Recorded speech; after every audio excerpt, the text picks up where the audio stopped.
The man on the pavement had stopped moving. Roxanne Cole stood beside Desmond's sedan with one hand pressed over her mouth, not because she was horrified, but because Darius had warned her that the traffic cameras might still catch the shape of her face. "Is he dead?" she asked. Darius Locke did not answer immediately. He leaned over the steering wheel and watched the empty road through the windshield. The city's old industrial corridor lay between two redevelopment zones. An unloved strip of cracked asphalt, shuttered warehouses, and streetlights that failed often enough to make darkness seem ordinary. "He breathed when I checked," Darius said. "That is all we need." "That isn't what you said." "What I said was that he had to look as if your husband hit him." Roxanne stared at Tobias Finn. She knew his name only because Darius had made her read it from a shelter intake form before they slipped the sedative into his coffee. 62. No fixed address, no emergency contact. To Darius, those details meant no complications. To Roxanne, they meant no one important would ask questions. Darius opened the driver's door. The interior light caught the gold edge of his watch and the dark stain across the front of Desmond's car. "Help me with the jacket." She looked toward the road. "We should leave." "We leave when it is finished." His voice had lost the warmth he used in hotel rooms and private dining booths. That warmth had made her feel chosen. Tonight he sounded like a man speaking to an employee who had missed a deadline. Roxanne lifted the bloody work jacket from the plastic sheet in the trunk of Darius's SUV. It belonged to Desmond. She had taken it from the laundry room that afternoon, along with the spare key to his sedan. Desmond had been scheduled to inspect fiber relays on the east side until after midnight. He would return in a city truck, tired and smelling faintly of dust and hot circuitry, never imagining that his own car had left the garage. Darius took the jacket from her and tossed it into the sedan's trunk. "Tomorrow," he said, "you cry. You tell them he came home angry. You say he had been drinking. He doesn't drink. Then say he smelled like it." She folded her arms. "And the attorney? You offer one after he signs. The trust documents may not give us the encryption device." Darius turned toward her. "They give us his assets. They give us access to his secured holdings. The recovery key is in one of them." "You don't know that." His hand settled at the back of her neck. Once, the gesture had thrilled her. Now it felt like a claim. "I know your husband has spent years pretending to be a man who repairs traffic cables for a living while sitting on something worth more than this city. I also know my shipment arrives in 6 days. The cameras at the port go blind, or everyone attached to this problem becomes unnecessary." His thumb pressed once against her skin. Roxanne looked at Tobias again. "Put him where the ambulance will find him," she said. Darius smiled without kindness. "Of course." They left Tobias behind a concrete barrier 2 blocks away. They parked Desmond's car in the Cole garage at 2:13 in the morning. At 2:17, Darius kissed Roxanne beside the closed garage door, while the blood on the bumper turned black. The police entered Desmond's bedroom at 6:42. He woke to white light, shouted commands, and the hard circular pressure of a gun barrel pointed at the center of his chest. "Hands where I can see them." Desmond raised both hands. Roxanne sat on the far side of the bed in a silk robe, trembling with remarkable precision. Her breathing came in shallow bursts. Her eyes were wet but not swollen. Practiced, Desmond thought. 2 officers pulled him upright. A third read from a warrant, while another moved through the room, opening drawers with unnecessary force. "Desmond Cole," the first officer said, "you are being detained in connection with a felony hit and run." Desmond looked at Roxanne. She covered her mouth. "I told them you came home late. I didn't know what else to do." He had returned at 12:38. She had been awake. She had asked whether the east side relay had been repaired, then rolled away from him before he answered. He said nothing. They marched him downstairs. The garage door stood open. Morning light lay across his sedan and the dark stain on its front bumper. A crime scene technician photographed the trunk. Beyond the driveway, a black luxury coupe waited at the curb. Darius sat behind the wheel. His left hand rested high on the steering wheel. His index finger tapped twice, paused, then tapped 3 times. A blue indicator on the console flashed a fraction of a second after each sequence. Desmond let his gaze pass over the car without stopping, not tapping from nerves. Authentication timing. An officer pushed him toward the kitchen counter while another searched him. Desmond's city-issued maintenance phone lay beside the fruit bowl where he had left it. The screen had been activated by the raid. "Can I shut that down?" he asked. It controls an active diagnostic. The officer glanced at the scrolling maintenance warnings. Do it. Desmond touched the screen 4 times. To the officer, he closed an application. Beneath the visible interface, a dormant emergency protocol woke and queried the city's roadside sensor archive. It searched for the path of Desmond's sedan, isolated an unreported impact, checked thermal readings near the industrial corridor, and issued a medical dispatch request under an automated infrastructure hazard code. The confirmation arrived as a harmless vibration against the counter. Living body located. Ambulance dispatched. Desmond removed his hand. Roxanne came closer as the officer fastened the first cuff. "There's a lawyer Darius knows," she whispered. "A very good one. But we need authority to act for you. The trust, the house, the secured accounts, it's only temporary." A folder waited under her arm. Too fast. Too complete. Desmond looked at her wedding ring, then at the faint red mark at the back of her neck where another man's hand had rested. "You brought documents to an arrest?" he asked. Her expression flickered. "I'm trying to save you." The second cuff locked around his wrist. Outside, Darius's finger tapped again. 2. Pause. 3. The dashboard indicator answered. Desmond stored the rhythm. Roxanne touched his sleeve. "Please say something." He looked at her for a long moment. There were many things he could have said.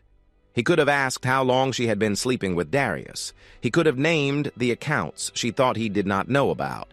He could have told her that the authority she wanted could not be reached through paper, coercion, or marriage. Instead, he turned to the officer. "I'm ready." They led him outside.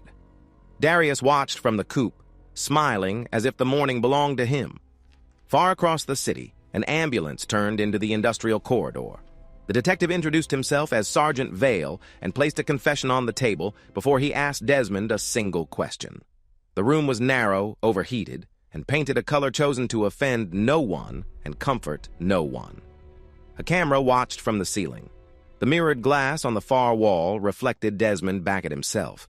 Gray work shirt, cuffed wrists, dried dust at one shoulder from the bedroom floor. Vale pushed the paper closer. "You panicked," he said. "People panic. You hit the man, drove home, and tried to sleep it off. Sign this, and I can tell the prosecutor you cooperated." Desmond read the first paragraph. It placed the collision at 12:51 a.m. At 12:51, his city truck had passed through a secured maintenance gate 11 miles away. The gate kept redundant records on an isolated municipal server. Vale either did not know that or believed the records could be removed. "Where is the victim?" Desmond asked. Vale leaned back. "Worried now." "Is he alive?" "You tell me." Desmond looked at the camera. Its status light remained dark, though the room's microphone was live. Someone wanted sound without a complete visual record. Vale tapped the confession. "Your wife is trying to help you. She has a lawyer ready. All she needs is permission to manage a few things while you're inside." "Which things?" "You can discuss that with her." "So this is an interrogation about a collision, and you're advising me on estate documents." Vale's face tightened. "I'm advising you to understand your position." A movement appeared beyond the two-way glass. Roxanne stood in the observation room with Gwyneth Falk beside her. Gwyneth carried a leather document case and wore the neutral expression of an assistant expected to become part of the furniture. Roxanne turned toward Vale's unseen observer and began speaking. Gwyneth opened the case, removed a stack of financial schedules, and placed them on the counter. Then, while Roxanne's attention remained elsewhere, Gwyneth slid her phone from beneath the papers. One photograph, a small adjustment, a second photograph, this time of a page marked with municipal project codes and offshore account references. She returned the phone to the case before Roxanne turned back. Desmond watched her face. No guilt, no panic, only concentration. Vale mistook Desmond's silence for weakening resistance. "Your car," he said. "Your jacket. Blood in your trunk. Your wife says you were agitated. We can make this simple." "We?" Vale leaned forward. "Sign the statement." Desmond looked through the glass at Gwyneth. She met her own reflection, unaware that he could see the angle of her eyes. She was not loyal to Roxanne. That did not make her useful yet. It made her hungry. "I want an attorney," Desmond said. Vale's chair struck the floor as he stood. "You think silence makes you clever?" "No," Desmond said. "It keeps you from correcting your mistakes." Inspector Malachi Quinn had been told to go home twice before he reached the impound bay. He ignored both instructions. The sedan sat beneath hard fluorescent lamps with evidence markers arranged around it. A young technician was finishing photographs of the front bumper. "Hit and run from Cole?" Malachi asked. The technician nodded. "Victims alive. Critical, but alive." Malachi stopped beside the hood. The bumper carried blood, hair, and a shallow dent near the passenger side corner, enough for an arrest, more than enough for a frightened prosecutor to seek a quick confession. He bent without touching anything. The blood did not look right. A real impact at speed produced direction. Fine droplets, stretched stains, material driven into seams. This stain lay thick over the road dust in a broad, downward smear. Near the wheel well, a darker clot had adhered to the surface without the surrounding spray he expected. "What time did the lab get the car?" he asked. 7:20. "When was the collision?" "Estimate says between 12:30 and 1. Malachi looked at the technician. "Estimate from what? Anonymous call? Wife's statement? Suspect's shift schedule?" "That isn't an estimate. That's a story." The technician glanced toward the bay door. Malachi straightened. "Swab the smear separately from the material in the seam. Test drying, transfer pattern, anticoagulants, everything. And preserve the garage dust. We already have probable cause." "I didn't ask what we have." He walked around the car. The rear cargo area held the bloody jacket inside an evidence bag. Its sleeves were folded inward almost neatly. People fleeing a collision did not usually fold panic. Malachi took out his phone and requested the initial response photographs. The first image showed Desmond in cuffs looking toward the driveway. Roxanne stood behind him holding a legal folder. At the curb, Darius Locke sat in a black coupe. Malachi knew the name. Supercars, campaign donations, waterfront charities, rumors that never survived long enough to become statements. He enlarged the photograph. "What were you doing at a domestic arrest before 7 in the morning?" he murmured. A lieutenant appeared in the doorway. "Quinn, this isn't your case. There's a critically injured man. It's traffic until he dies." Malachi looked back at the blood. "No," he said. "It was homicide before the car ever reached the garage." By late evening, Desmond had been moved from the interrogation room to a holding cell beneath the precinct. No charge had been formally entered. That was the first warning. The second came when Sergeant Vale arrived with 2 corrections officers Desmond had not seen before. Neither wore a body camera. "Administrative transfer," Vale said. "To where?" Vale smiled. "Somewhere quieter." Desmond stood. A legitimate transfer required a destination code, medical clearance, transport log, and receiving signature. None had appeared in the precinct system. The paperwork Vale held contained only a local authorization number and a blank line where the destination should have been. Darius was no longer trying to force a confession. He was trying to erase the accused. One officer opened the cell. The other removed a fresh set of restraints from his belt. Desmond stepped forward and allowed them to cuff him. The basement clock read 9:14:52. 8 seconds later, a printer in the processing room started by itself. Vale turned his head. At 9:15, every network-connected monitor on the basement level went black. The overhead lights remained on. This was not a power failure. The outage moved selectively, booking terminals, cameras, electronic door controls, internal radios. A red notice appeared on the one isolated emergency display. Localized infrastructure integrity event, manual security, protocols active. Vale swore and reached for his phone. No signal. The magnetic door at the end of the corridor released with a heavy click. 3 people entered wearing dark civilian clothes. The woman in front carried a sealed credential case rather than a drawn weapon. "Desmond Cole," she said. Vale moved between them. "This is a restricted area." She opened the case. Vale read the first line and stopped speaking. The woman's gaze shifted to the 2 officers. "Remove the restraints." "He's under investigation," Vale said. "He is under federal critical infrastructure protection as of 9:15 p.m. Your objection has been recorded." "There is no record. The system is down." "There will be." One of her companions held out a hand. The corrections officer gave him the key. Desmond watched Vale as the cuffs came free. Anger had drained from the sergeant's face, leaving calculation. He was wondering which calls to make when the network returned. The woman checked her watch. 1 minute, 40 seconds, she said. They moved through the released door, past a service stairwell, and into a loading area behind the precinct. A gray utility van waited with its engine running. No agency markings, no emergency lights. Desmond climbed inside. The woman followed. Your continuity trigger was received. Medical protocol? Victim reached surgery. He has a pulse. For the first time since the raid, the pressure behind Desmond's ribs loosened. And the case? Inspector Quinn has preserved the vehicle and requested independent testing. He has also objected to your transfer. Does he know who I am? He knows the evidence is wrong. That was enough for now.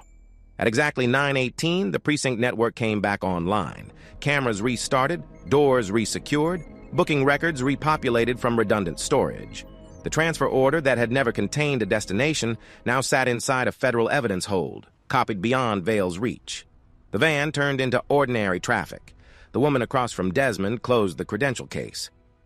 The director wants you moved to a secure facility. No, that was not phrased as a request. Darius Locke needs access to the seaport grid within 6 days. Roxanne has the planning authority to give him a legal corridor. If I disappear into a facility, they accelerate. And if you remain exposed, they reveal themselves. She studied him. You are not authorized to use Argos for personal retaliation. This is not personal retaliation. Your wife framed you for attempted vehicular homicide. Desmond looked through the dark window at the moving city. Traffic signals changed in measured sequence. Delivery vehicles crossed 3 lanes without conflict. Beneath the pavement, fiber lines carried millions of ordinary decisions. It became an infrastructure matter when they chose the port, he said. 20 minutes later, the van entered an underground municipal service station that had been decommissioned on every public map. Banks of dormant monitors woke as Desmond approached the central console. A city model appeared. Roads, power nodes, emergency routes, port access, building systems. Project Argos did not greet him. It did not possess a voice or a conscience. It waited for authenticated instructions. Desmond placed his hand against the secure reader. The system confirmed him. Chief Architect, Cole, Desmond. Continuity, authority active. He opened 3 files. Roxanne Cole, Darius Locke, Gwyneth Falk. For a moment, he looked at Roxanne's name without touching it. Then he added Tobias Finn above all 3. Protective watch, Desmond said. Highest civilian priority. The order appeared on the screen. He did not ask Argos to destroy anyone. Not yet. First, he needed to learn exactly how much of the city they had already sold. Gwyneth Falk had spent 4 years learning that powerful people rarely protected their secrets well. They protected the rooms where secrets were discussed. They hired security guards, installed cameras, required passwords, and made assistants sign agreements thick enough to stop a bullet. Then they left account numbers in calendar invitations. They dictated private messages while walking between meetings. They handed over phones without closing applications. They used the names of mistresses, vacation homes, and dead relatives as security questions. Most of all, they became accustomed to being obeyed. Once that happened, they stopped noticing the people who made obedience possible. Roxanne Cole had stopped noticing Gwyneth 2 years ago. At 9, the morning after Desmond's disappearance from the precinct, Roxanne swept into her office carrying 3 phones and the same leather folder she had held during the arrest. "Cancel the housing committee," she said. Gwyneth rose from her desk. "They are voting on the East Ward allocation. They can vote next week. The bond deadline is Friday." Roxanne dropped the folder onto Gwyneth's desk. "Then they can learn flexibility." Her face was composed, but the powder beneath her eyes had been applied too heavily. She had changed clothing since the precinct. Dark suit, ivory blouse, pearl earrings, the uniform of a woman who expected photographs. Gwyneth glanced at the folder. "Have you heard from your husband?" Roxanne stopped. For half a second, fear appeared without disguise. Then the director of urban planning returned. "My husband is represented by counsel. Has the attorney spoken with him?" "That is being handled." It meant no. Gwyneth lowered her gaze in the manner Roxanne preferred. "Of course. Darius is coming at 10. Conference room 3, no staff. I'll clear it. And the port acceleration package? Legal sent back 2 objections." Roxanne stared at her. Gwyneth knew that stare. It meant she was expected to make the objections disappear without forcing Roxanne to say so directly. "I'll ask them to identify an alternative route," Gwyneth said. Do that." Roxanne entered her private office and closed the door. Gwyneth waited until the lock clicked. Then she opened the folder. The documents inside were not the ones she had photographed at the precinct. Those pages had contained payment schedules disguised as planning consultant expenses. The new documents were more useful. They were revised trust instruments for Desmond Cole. Gwyneth read quickly. Desmond held interests in a technical licensing trust, 2 secured research entities, and a private continuity company whose stated value was modest enough to be suspicious. The trust documents did not name Project Argos. They referred instead to recovery assets, authentication instruments, and infrastructure-related intellectual property subject to federal restriction. Roxanne had highlighted the sections granting an attorney-in-fact authority over stored property. Gwyneth smiled. She had wondered why a woman who mocked her husband's city salary was suddenly desperate to control his assets. Now she knew Roxanne had never understood what Desmond owned. She had only learned that someone else wanted it. At 9:47, Darius Locke entered through the private elevator. He wore a charcoal coat over a black shirt, no tie. His security detail remained downstairs. Gwyneth had watched them arrive through the lobby feed. 1 driver, 2 men who stood too still, and a 4th who carried nothing but kept his right arm slightly away from his body. Darius did not acknowledge Gwyneth as he passed.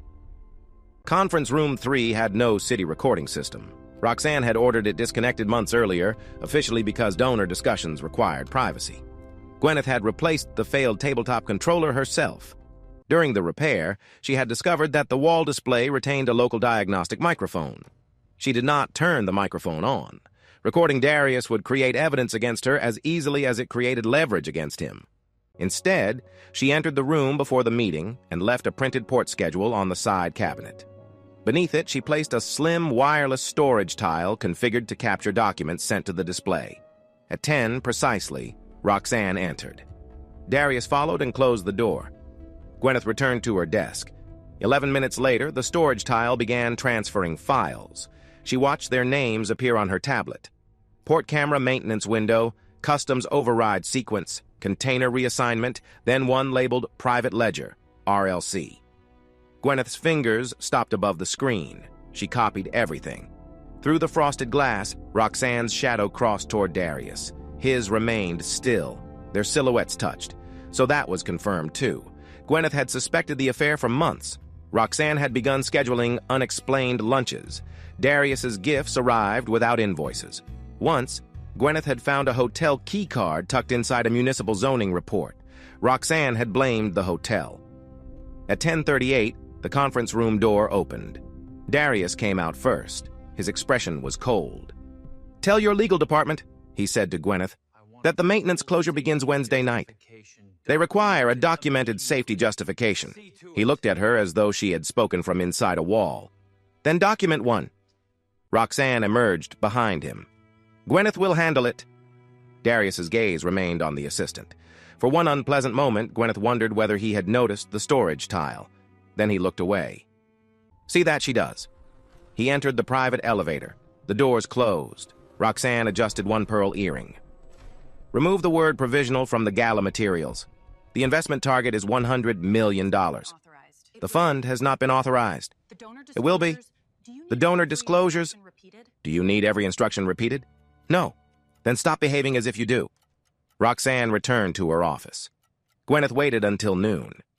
She took lunch alone, left her city phone inside her desk, and rode a bus 4 stops east. She bought a prepaid handset from a convenience store, paid cash, and continued on foot to a crowded food market beneath an elevated rail line. The burner remained sealed until she reached the public restroom of a department store. She locked herself in the last stall and opened the ledger.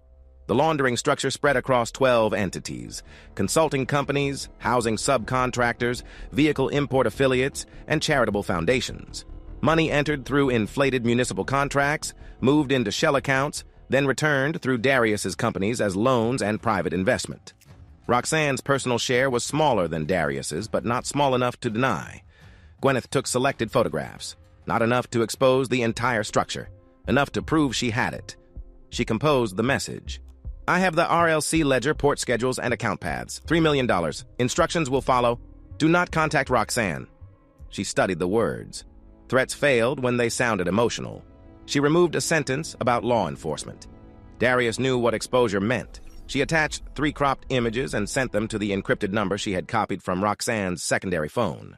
The message showed delivered. Gwyneth powered off the burner, removed the battery, and left the store by a different exit. For the first time in years, she felt that she was no longer standing behind someone else's chair. Darius received the message while sitting in the rear office of his import showroom.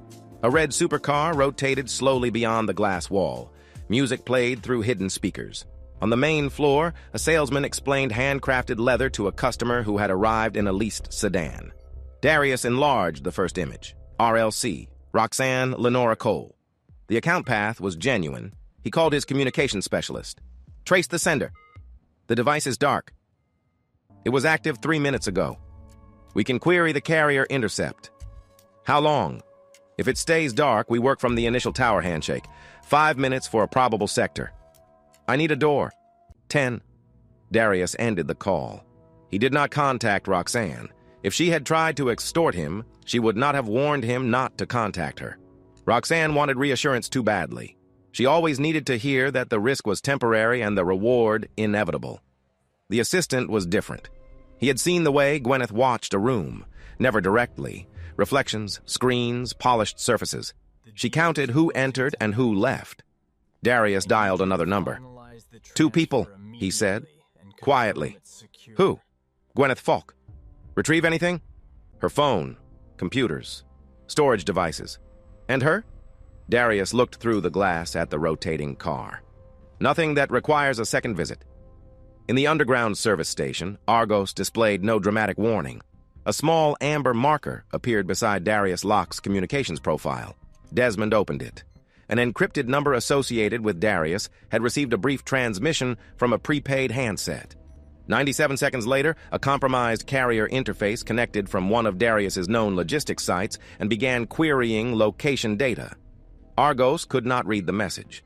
The content was protected outside its permitted access. It did not need to. The handset had been activated near Roxanne's office, moved through 3 public transit sectors, and gone dark shortly after the transmission.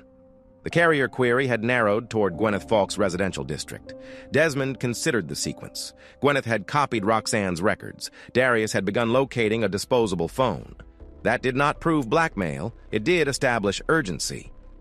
He opened the building file for Gwyneth's apartment.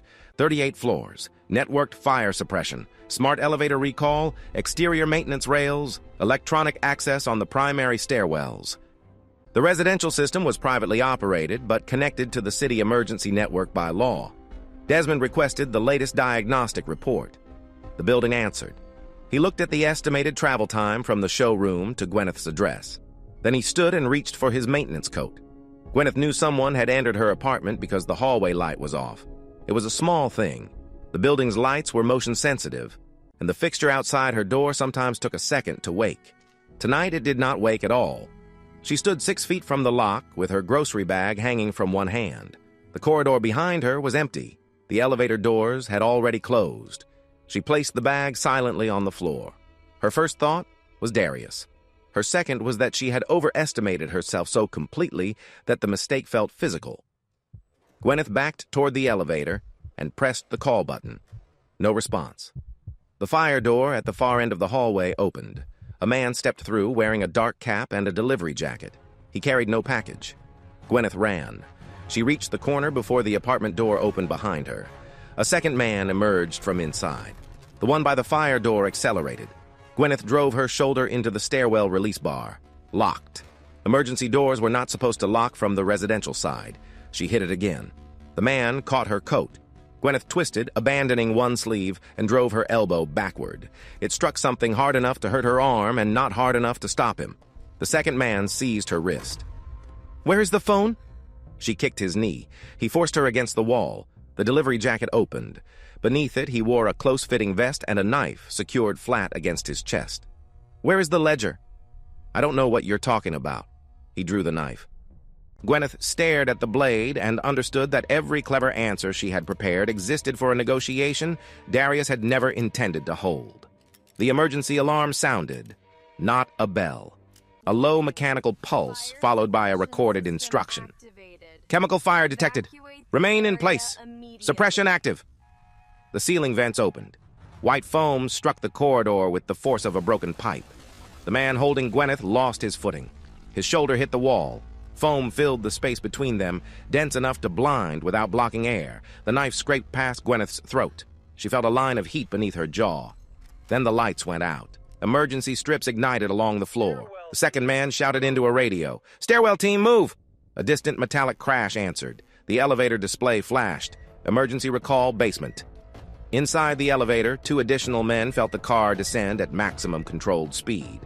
The safety system bypassed the residential floors and carried them directly to the secured service level, where fire doors locked around the vestibule. Gwyneth did not know that. She crawled through foam, one hand pressed to her throat. The man in the delivery jacket caught her ankle. She kicked blindly. His grip tightened. A section of the glass wall at the end of the corridor clicked and swung inward. It was an emergency smoke release panel, normally opened only by the fire control system. Cold air cut through the foam. A dark figure came through the opening from the building's exterior maintenance platform. The man released Gwyneth and turned. Desmond Cole struck him once with the metal end of a safety tether. Not in the head, across the wrist. The knife fell. Desmond stepped inside, drove the man against the floor, and secured his arm with the tether. The second attacker emerged through the foam. Desmond did not wait for him to clear it. He pulled the emergency panel fully open. A pressurized curtain of air forced foam across the attacker's face. The man raised both hands reflexively. Desmond caught one wrist, redirected his momentum, and sent him shoulder first into the wall. The impact stunned him. Desmond kicked the fallen knife beyond reach. "Move!" he told Gwyneth. She remained on the floor. He crouched beside her. "Can you stand?" Blood covered 2 of her fingers. "The knife!" "Surface cut. You're breathing normally." "How do you know?" "You're arguing." He pulled her upright. The first attacker had already begun struggling against the tether. Desmond led Gwyneth through the open panel and onto the maintenance platform. The city spread beneath them in towers of glass, red aircraft lights, and moving traffic.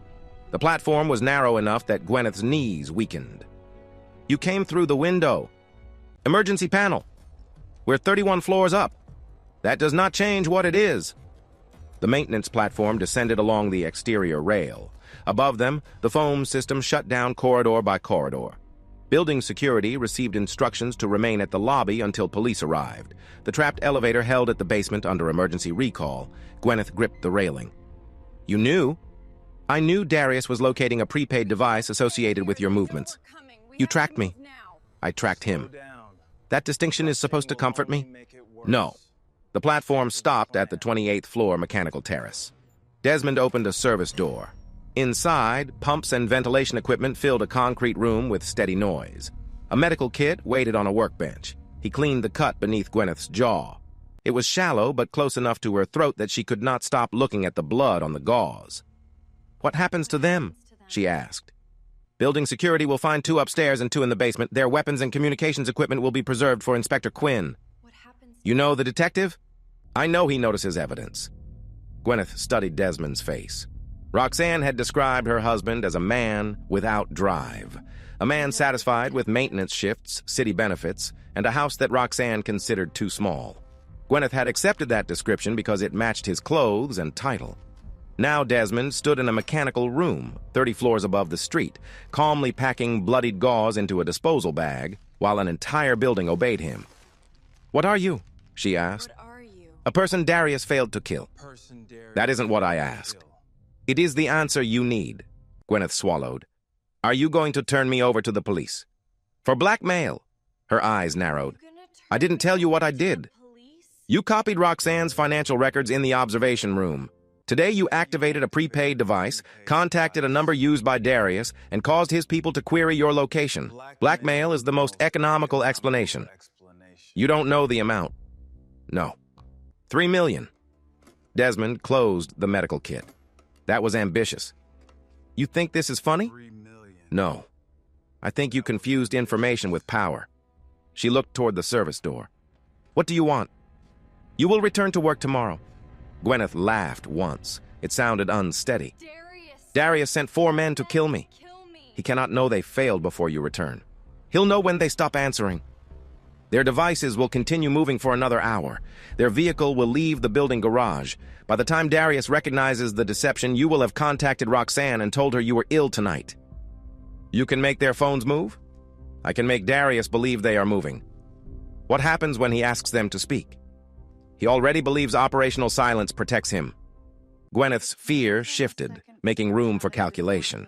Desmond watched it happen. You need someone inside Roxanne's office, she said. Yes. You need the ledger.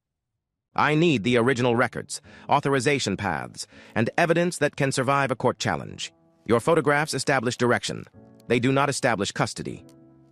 And if I refuse? Darius will try again. Roxanne will protect herself by claiming you acted alone. Inspector Quinn will eventually find your blackmail message. You're threatening me. I am describing your position. The words sounded worse because he did not enjoy them.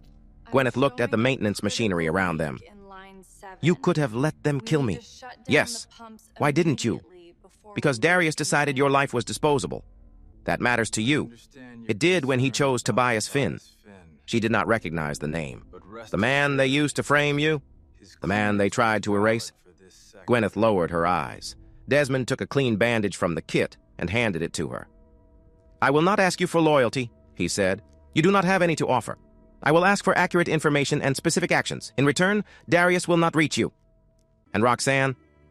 She will do what she has always done. She will underestimate the person who handles her schedule.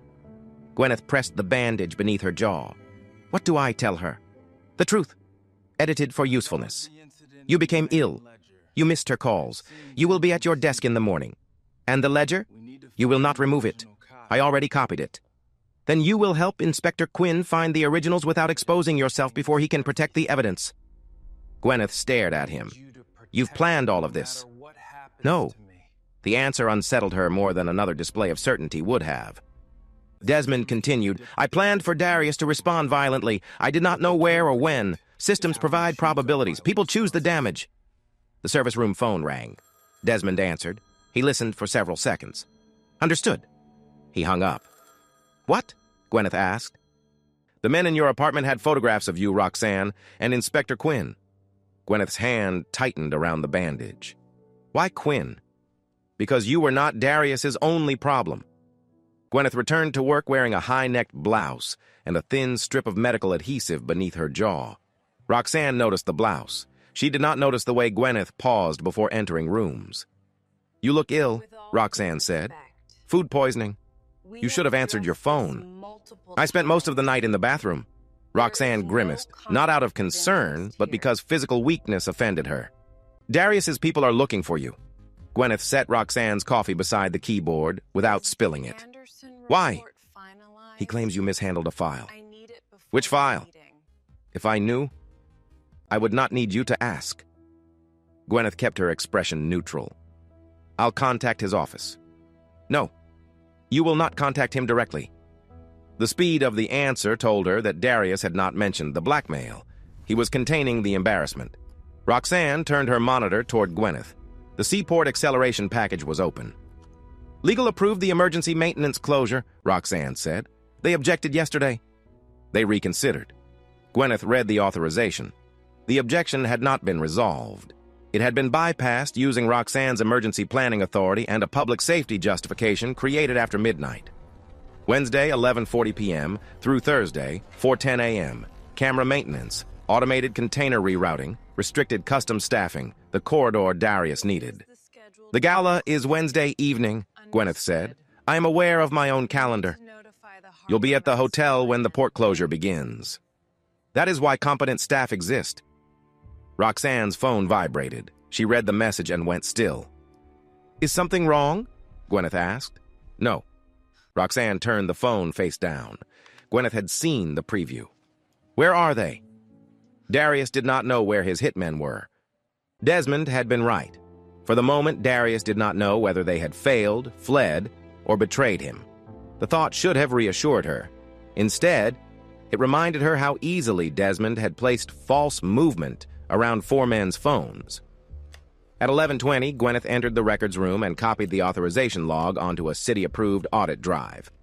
Desmond had told her not to remove the originals. He had not told her to trust him with the only copy. She created 2 encrypted duplicates. One went into the evidence path he had specified, an inactive procurement review folder that Inspector Quinn's warrant team could reach later. The second remained on a card no larger than her thumbnail. She slipped it beneath the lining of her handbag. Information was not power. Desmond had said that. But it was still the closest thing Gwyneth had ever held. Inspector Malachi Quinn placed the photographs of the apartment attackers beside the photograph of Darius at the Cole residence. 2 of the men had prior arrests connected to vehicle theft and private security work. Charges had disappeared after evidence failures. The third had entered the country under a corporate services visa sponsored by one of Darius Locke's import companies. The fourth had no usable identification. Malachi looked at the confiscated phones. All 4 devices had spent an hour after the attack moving south through the city, although the men had been unconscious or restrained inside Gwyneth Falk's building. Someone had created false location reports. That same someone had delivered an anonymous evidence notice to Malachi's secured line 7 minutes before building security called police. The notice had contained no demand and no explanation. It had listed the weapons, the elevator, and a warning that the fire suppression foam was non-toxic. Malachi disliked anonymous assistance. Anonymous people did not testify. Anonymous systems did not submit to cross-examination. But the weapons were real. The photographs were real, and one confiscated phone contained a partially deleted assignment list. Falk, Quinn, Cole. Malachi closed the file. A junior detective stood at the door. Lab results on the car. Malachi took the report. The blood on the outside of the bumper matched Tobias Finn. The material driven into the narrow seam contained fresh impact traces. The broad smear across the surface had begun coagulating before it was applied. 2 separate events. The jacket carried Tobias's blood, but none of the road residue found on the victim's clothing. It had been pressed against a collected blood source, or the injured man, after the collision. "What about Cole's vehicle data?" Malachi asked. "Navigation history was wiped." "Physical gate records?" "His city truck entered the East Relay Yard at 11:56 p.m. and left at 12:31. A maintenance camera caught him inside at 12:18. "The collision estimate?" "Toxicology and body temperature put it between 12:10 and 12:40. Malachi read the report again. Desmond could not have driven his sedan into Tobias while appearing on an isolated maintenance camera 11 miles away, unless the camera had been manipulated. The anonymous ghost had already demonstrated that location data could lie. Malachi picked up his coat. "Get the original maintenance recording," he said. "Not the city network copy, the local storage unit." "Where are you going?" "To ask why Sergeant Vale tried to transfer an innocent man without a destination." Gwyneth made the decision at 3:06 that afternoon. Desmond had given her a small device disguised as a charging adapter. It created an encrypted text route that did not reveal his location. She was supposed to use it only for operational facts. She opened the channel beneath her desk. Roxanne authorized closure. Wednesday, 11:40. Port cameras and customs rerouting. She sent the message. Then she opened a different phone. The burner from the department store remained hidden inside a sealed coffee tin in a bus station locker. Retrieving it would take too long. Instead, she used a clean handset from the office supply cabinet and inserted a prepaid card purchased months earlier for a donor event. She told herself that the second message was insurance. Desmond had saved her life, but he had also made clear that he considered her predictable. Darius wanted her dead, but men like Darius sometimes changed their calculations when an asset became more valuable alive. If she gave him Desmond's location, she might trade a threat for protection. Desmond had used Cell Tower 4 as a relay point twice that morning. Gwyneth had seen the device handshake on a diagnostic page he had told her to ignore. Perhaps it was where he was hiding. Perhaps it was merely part of his network. Either way, Darius would have to respond. She typed, "Desmond is alive. Cell Tower 4, tonight." She hesitated, then added, "I can give you access. I want immunity and payment." The message left the phone. Gwyneth removed the card and snapped it between her fingers. Across the city, Argos did not read her words. It recorded an unauthorized handset activation inside Roxanne's office, followed by a transmission to the same encrypted endpoint that had received the blackmail demand. Desmond studied the metadata. Gwyneth's authorized channel had sent the port schedule 3 minutes earlier. The second device had contacted Darius immediately afterward. 2 paths, one cooperative, one concealed. He did not know what she had said. He knew the likely subjects available to her, the port closure, the evidence path, his survival, or a location inferred from network activity. Desmond opened the recent relay map. Cell Tower 4 had carried the encrypted traffic visible from Gwyneth's diagnostic access. He had allowed that visibility deliberately. He contacted Malachi through the anonymous evidence route. At 3:14, Malachi received coordinates, an arrival window, and 3 words: "Armed retrieval team expected." Malachi stared at the message. Then he called the tactical commander he trusted least imperfectly. Cell Tower 4 stood inside a fenced municipal yard beside an elevated freeway. The tower itself was unremarkable: steel lattice, maintenance lights, equipment cabinets, and a concrete service building large enough for 2 technicians. At 10:23 p.m., a black utility vehicle turned from the access road. Malachi watched through binoculars from the roof of an abandoned toll office. 4 occupants, an officer whispered. "Wait!" The vehicle stopped outside the locked gate. A man in utility coveralls approached the keypad and entered a valid municipal maintenance code. Malachi noted that. The gate opened. The vehicle rolled inside. A second van remained outside beneath the freeway. 6 more in the support vehicle, the tactical officer said. "We take them now?" "Not until we see weapons." The first 4 men entered the service building. Its lights remained off. One opened an equipment case and removed a compact rifle fitted with a suppressor. Malachi lowered the binoculars. "Now!" Floodlights ignited around the yard. Police vehicles emerged from both ends of the access road.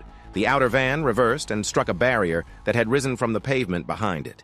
"Police, drop your weapons!" The first gunman fired toward the lights. The shot shattered a lamp. Officers answered with controlled fire into the concrete near his position. He dropped the rifle and flattened himself behind the utility vehicle. Inside the service building, the doors locked automatically. A voice came over the yard speakers. "Place all weapons on the floor and move away from the equipment cabinets." It was not Malachi's voice. The men inside looked at one another. One raised his rifle toward the ceiling camera. The floor beneath the cabinet released a fire containment barrier. A steel panel rose waist-high, separating the men from the exit and pinning their equipment cases against the wall. No one fired again. Within 4 minutes, 10 men were in restraints. Malachi entered the service building after the tactical team cleared it. The room contained no Desmond, no hidden command center, and no evidence that anyone had lived there. Only a maintenance terminal displayed a single line: "Local relay test complete." Malachi stared at it. The tactical officer gave a low laugh. "Your informant set the table." "He gave us a location." "He locked the doors." Malachi looked at the arrested men. "That part concerns me." One of the equipment cases contained explosives, false police credentials, a photograph of Desmond, and a printed map of the underground service network. Another held a handwritten list of payments to 3 officers, including Vale. The concern did not disappear. It acquired competition. Gwyneth was standing alone in her apartment when Desmond called through the charging adapter. She had not returned there since the attack. Police tape crossed the damaged front door.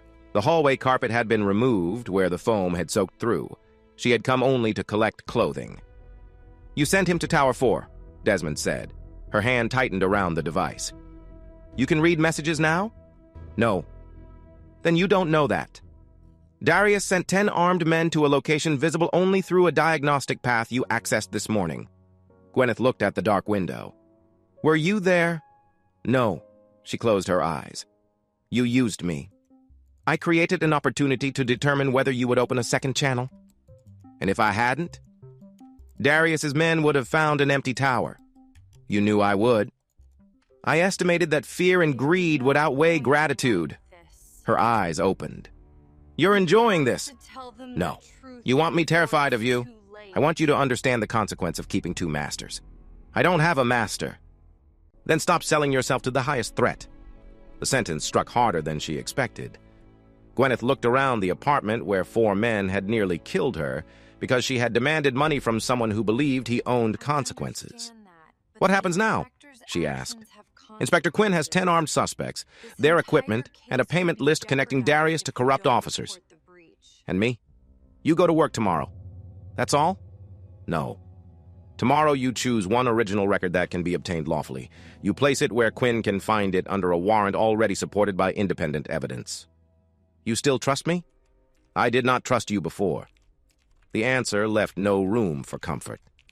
Then why keep me? Because tonight you sent me the port schedule before you contacted Darius. Gwyneth said nothing. That means part of you wanted the operation stopped, Desmond continued. The rest wanted payment and protection. I only need to know which part is making the next decision. The line disconnected. Gwyneth stood in the damaged apartment for a long time. Then she took the hidden memory card from her handbag. She broke it in half. Darius Locke had never believed fear was invisible. Fear showed itself in hands. It lived in delayed answers, unnecessary explanations, and the instant a man looked toward a door before deciding whether to lie. His own fear had always appeared as anger, which made it useful. On Thursday morning, anger failed him. He stood in the private garage beneath his showroom while an employee explained that the Cell Tower 4 team had been arrested. All 10? Darius asked. The employee nodded. And the equipment? Seized. The phones? Yes. Darius turned toward the nearest vehicle and drove his fist into the side mirror. The housing cracked. The mirror remained attached. Who gave them the location? We don't know. You knew where the police were staging? No. You knew Quinn was investigating us? We knew he was looking at the Cole case. Darius seized the employee by the front of his shirt. Then you knew. The man did not resist. Resistance would have been interpreted as a challenge. Darius released him. Get out. When the garage door closed, Darius took out his encrypted phone. No messages from the first apartment team. No messages from the tower team. 2 professional units had disappeared inside the same city in less than 48 hours. Desmond Cole was alive. That fact had become more dangerous because Darius still did not understand how. The federal extraction suggested influence. The apartment suggested access. The tower suggested surveillance and prediction. Roxanne had slept beside this man for years and believed he repaired cables. Darius called her. She answered on the 4th ring. I'm in a meeting. Leave it. A pause. Give me 5 minutes. Now. He ended the call. Roxanne arrived at the showroom 26 minutes later. She entered through the garage instead of the lobby, wearing sunglasses despite the underground lighting. Darius waited beside the damaged mirror. You look terrible, she said. 10 men were arrested last night. Her mouth tightened. Where? Cell Tower 4. I don't know what that is. It is where your assistant said Desmond was hiding. Roxanne removed the sunglasses. Gwyneth? She contacted me. When? Yesterday. She has no direct number for you. She found one. Roxanne looked away first. Darius saw calculation replacing surprise. She was reorganizing her understanding of Gwyneth, deciding which past moments now looked suspicious. What did she want? Roxanne asked. Protection. From whom? Darius stepped closer. Do not waste my time. I'm asking because 4 days ago she was carrying documents for me at the precinct, and now you are telling me she is communicating with you privately. She found material she should not have found. What material? The ledger. All color left Roxanne's face. You told me it was isolated. It was. Then how did she get it? She works for you. Roxanne's voice hardened. You displayed it in my conference room. And you brought an ambitious thief into every meeting for 4 years. The word thief struck its intended target. Roxanne placed her handbag on the hood of a car so forcefully that its clasp opened. You said your people would handle her. They did. And? They are gone. Silence filled the garage. Above them, the showroom music continued with soft, expensive indifference. Roxanne lowered her voice. Desmond? Yes. How? I don't know. She stared at him. Darius had never said those words to her before. The admission changed the space between them. Roxanne moved away from the car. Then we delay the port. No. The maintenance authorization can be withdrawn. The shipment reaches the outer harbor Wednesday afternoon. Move it to another port. There is no other port. There is always another route.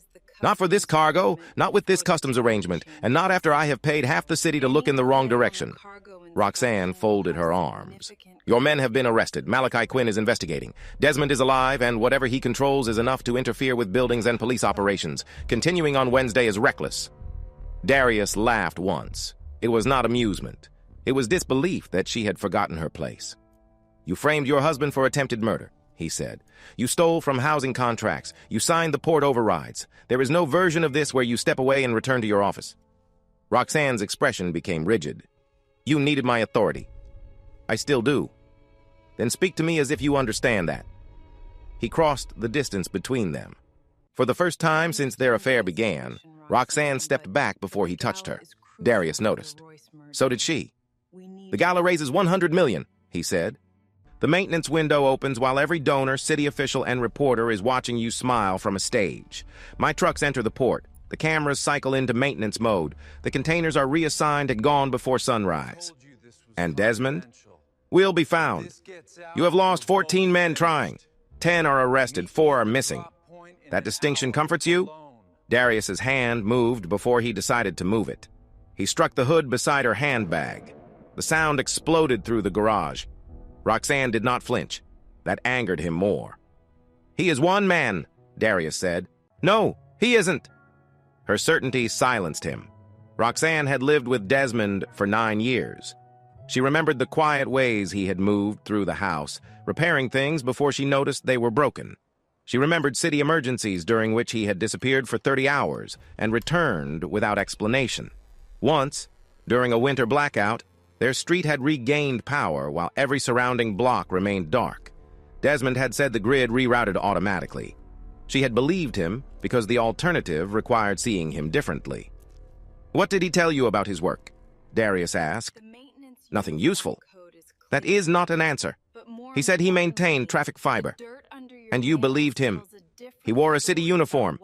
He drove a maintenance truck. He came home with dirt under his nails. Darius looked at the damaged mirror. What else? Roxanne considered lying. The habit had become automatic, but there was no advantage in it now. Federal contractors called him twice last year, she said. He told me they were auditing signal security standards. Names? I don't remember. You remember the designer of every dress I bought you. Her face changed. He had meant it as an insult. Instead, it exposed the affair between them for what it had become, an inventory of purchases and access. The clothes were easier to understand, she said. Darius took out his phone and sent a single message. What was that? Roxanne asked. An instruction to increase surveillance on Quinn. More men? People he does not know. That worked well with Gwyneth. He looked at her. Roxanne lifted her handbag from the hood. I will keep the port closure active, but the gala funds do not move through your primary accounts. They move where I say. If Desmond is watching the existing structure, we separate the new money. Into what? A municipal investment escrow. It will look clean until the final release. And then I authorize the project allocations, and the money enters the private vehicles in stages. Darius considered it. This was why he needed her. Roxanne understood how to make theft resemble public administration. Do it, he said. I need the names of every receiving entity by noon. You will have them. And Gwyneth? Keep her close. Roxanne's mouth tightened. You want me to pretend I don't know? I want to know who she speaks to. She may already be speaking to Desmond. Then she leads us to him. Roxanne put on her sunglasses. At the garage exit, she stopped. If Desmond wanted us dead, she said, I think we would be dead. Darius watched her leave. The thought remained after the door closed. He told himself it meant Desmond lacked the courage. He did not allow himself to consider that it might mean Desmond had chosen something worse. Malachi met Tobias Finn in the intensive care unit that afternoon. Tobias had regained consciousness for less than 10 minutes at a time. Tubes ran beneath his gown. Bruising darkened one side of his face. His left leg remained immobilized. Malachi sat beside the bed without opening his notebook. Tobias, I'm Inspector Quinn. The older man's eyes moved toward him. I need to ask about the night you were hurt. Tobias's lips shifted. Malachi leaned closer. Coffee? Tobias whispered. Someone gave you coffee? A small nod. Who? Tobias closed his eyes. Malachi waited. Woman, he said eventually. Nice coat. Did you know her? No. What happened after the coffee? Car. You saw the driver? Tobias's breathing became shallow. Malachi stopped. That's enough. Tobias's hand moved against the blanket. His fingers closed weakly around Malachi's sleeve. Man came, he whispered. At the road? Tobias shook his head. Hospital? Another small shake. Malachi waited. Voice, Tobias said. Said help coming. Desmond had been in police custody when the ambulance reached Tobias. Unless the voice came through a roadside emergency speaker, Malachi looked toward the heart monitor. Did he tell you his name? No. Tobias's grip loosened. Don't let them throw me away. Malachi covered the man's hand with his own. I won't. When he left the room, 2 federal agents were waiting at the end of the corridor. They did not introduce themselves. One handed him a sealed laboratory order authorizing independent protection of Tobias's samples and medical records. Malachi read the first page. Who requested this? Continuity Authority. That isn't a person. No. Malachi handed back the order. You can protect the records. You do not question him without me. The agent studied him. You believe there will be another attempt? I believe the people who selected him expected no one to care whether he lived. Malachi looked through the glass at Tobias. They were wrong. Gwyneth remained at her desk long after the planning department emptied.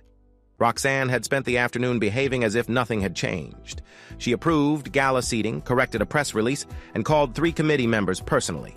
Only the frequency with which she checked Gwyneth's location revealed suspicion. At 7:12, Roxanne emerged from her office carrying the port file. Come with me. Where? The gala venue. We're not scheduled for a walkthrough until tomorrow. We are now. Gwyneth collected her tablet. In the elevator, Roxanne watched the floor numbers instead of her assistant. Did you take anything from conference room 3? She asked. Gwyneth did not answer too quickly. Which meeting? The meeting with Darius. I removed the presentation copies and destroyed the catering notes. Anything else? No. Roxanne looked at her reflection in the elevator doors. Darius says you contacted him. Gwyneth allowed surprise to reach her face slowly. Why would I contact Darius? He believes you have information. About what? The elevator opened. Roxanne did not move. For a moment, neither woman stepped into the lobby. Then Roxanne smiled. It was the smile she used before public hearings when she knew someone had already lost. If there is something you want, she said, you should ask me before asking a man who solves inconvenience permanently. Gwyneth thought of the knife beneath her jaw. I want a promotion, she said. Roxanne's smile changed by a fraction. That's all? No. But it's what I'm asking for. The answer was honest enough to be dangerous. Roxanne stepped into the lobby. We'll discuss it after the gala. Gwyneth followed. Outside, autonomous traffic moved through the evening in orderly streams. Signals changed before congestion formed. Delivery vehicles rerouted around an accident 3 streets away. Thousands of decisions passed beneath the pavement without anyone noticing. Gwyneth looked at the city and wondered how many of those decisions belonged to Desmond. Then she noticed a black sedan pull from the curb behind them. The same car followed to the Gala Hotel. Gwyneth did not tell Roxanne. She sent one message through the secure adapter. Surveillance vehicle. Black sedan. 2 occupants. Desmond's reply arrived 20 seconds later. Observed. Do not alter route. Gwyneth read the sentence twice. For the first time, she obeyed without opening a second channel. In the underground station, Desmond watched the black sedan maintain its distance behind Roxanne's car. Argos identified the vehicle as leased through one of Darius's shell companies. Its occupants had switched license plates twice that afternoon. Neither man carried a registered phone. Desmond did not stop them. Not yet. On the central display, the city's port shifted through simulation after simulation. Darius's shipment approached from the east. Roxanne's maintenance window opened Wednesday night. The gala would place $100 million inside a financial structure designed to look clean until it dispersed. Malachi's evidence was growing, but evidence moved at the speed of warrants, laboratories, and frightened witnesses. Darius moved at the speed of money and violence. Desmond opened the port's automated crane model. He tested one containment configuration. Too much risk to night personnel. A second blocked emergency access. A third created 4 secure corridors, isolated the suspect containers, and left fire and medical routes clear. Argos assigned it a 73% probability of successful containment if Darius followed the current plan. Desmond studied the remaining 27%. On another screen, Roxanne and Gwyneth entered the Gala Hotel. Darius's surveillance team followed. Desmond opened Tobias Finn's medical status. Stable. That word mattered more than every number around it. He returned to the port model and began again. Darius believed an invisible enemy was closing around him. He was wrong.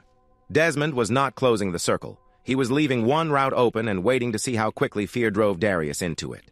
By 7:30 Wednesday evening, Roxanne Cole had convinced herself that the worst was over. The ballroom glittered beneath suspended glass fixtures. White flowers covered the tables. A scale model of the proposed waterfront district stood beneath its own spotlight, all clean lines, green roofs, and tiny pedestrian paths. Nothing in the model suggested where the people currently living near the waterfront were expected to go. Donors entered through an archway bearing the city seal. Staff placed silver pins on their lapels according to contribution level.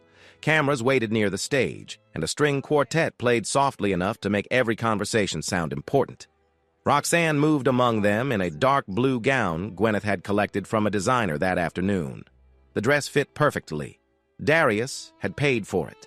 Roxanne had nearly refused to wear it after their confrontation in the garage. Then she imagined him hearing that she had chosen something else, and the thought felt too much like surrender. So she wore the dress and told herself it belonged to her now. Director Cole. Councilman Weaver approached with both hands extended. He chaired the housing committee Roxanne had canceled twice that week. "You have created something extraordinary," he said, looking toward the model. "We created it," Roxanne replied. That was the kind of sentence donors liked. Inclusive, without surrendering ownership. Weaver lowered his voice. "My staff still hasn't received the revised East Ward allocation. Tomorrow morning. The bond deadline..." "Councilman, tonight we are raising enough private investment to make the bond allocation a secondary concern." His eyes shifted toward the donor board, where the current commitments had climbed past $78 million. "That depends on the release terms," he said. Roxanne smiled. "Have some faith." She moved on before he could ask what kind. Across the ballroom, Gwyneth stood beside the registration table wearing black. The thin cut below her jaw had been hidden beneath makeup, but Roxanne knew it was there now. She had spent the last 2 days observing her assistant with greater care than she had shown in 4 years. Gwyneth never left her phone unattended. She no longer entered Roxanne's office without first glancing at the windows. And twice that evening, she had looked directly into ceiling cameras that were not supposed to be active. Roxanne crossed toward her. "How much?" she asked. $83.6 million committed, Gwyneth said. "The Linden Group will sign after your speech. That brings the total above 90.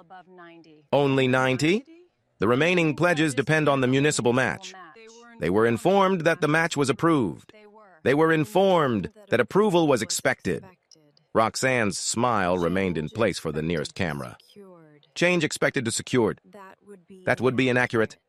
Roxanne leaned closer. "Tonight, accuracy is a matter of timing." Gwyneth met her eyes. "And tomorrow?" The question sounded ordinary. The way she asked it did not. Roxanne took the tablet from her hand and changed the word herself. "Tomorrow," she said. "The money will already be committed." She returned the tablet. At the far end of the ballroom, the mayor arrived.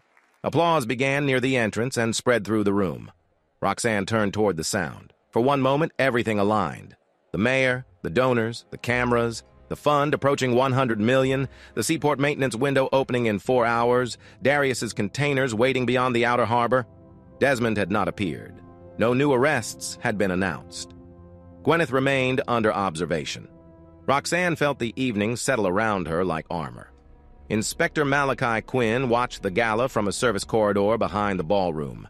He wore a dinner jacket borrowed from an agent whose shoulders were broader than his. The sleeves ended too high above his wrists.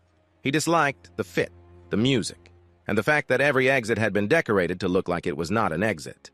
A federal financial crimes attorney stood beside him. "The first warrant activates when the fund reaches the escrow threshold," she said. "The money shouldn't have to enter.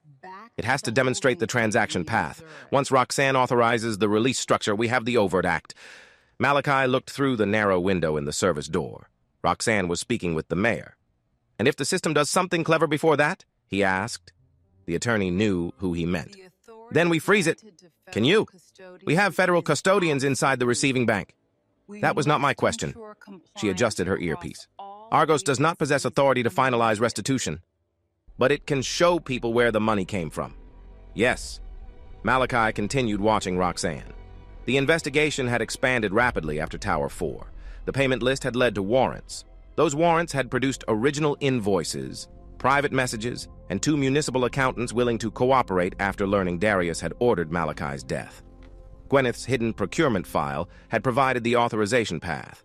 None of that proved who controlled the building systems or who had predicted the tower attack. It proved Roxanne had stolen from public projects and Darius had moved the money. That was enough to put handcuffs on both of them. It would have to be enough. A voice sounded in Malachi's earpiece. Escrow commitment at $96 million. He touched the microphone at his cuff. Arrest teams hold. Beneath the city, Desmond stood before the central Argos display. The gala occupied one screen. The seaport occupied three.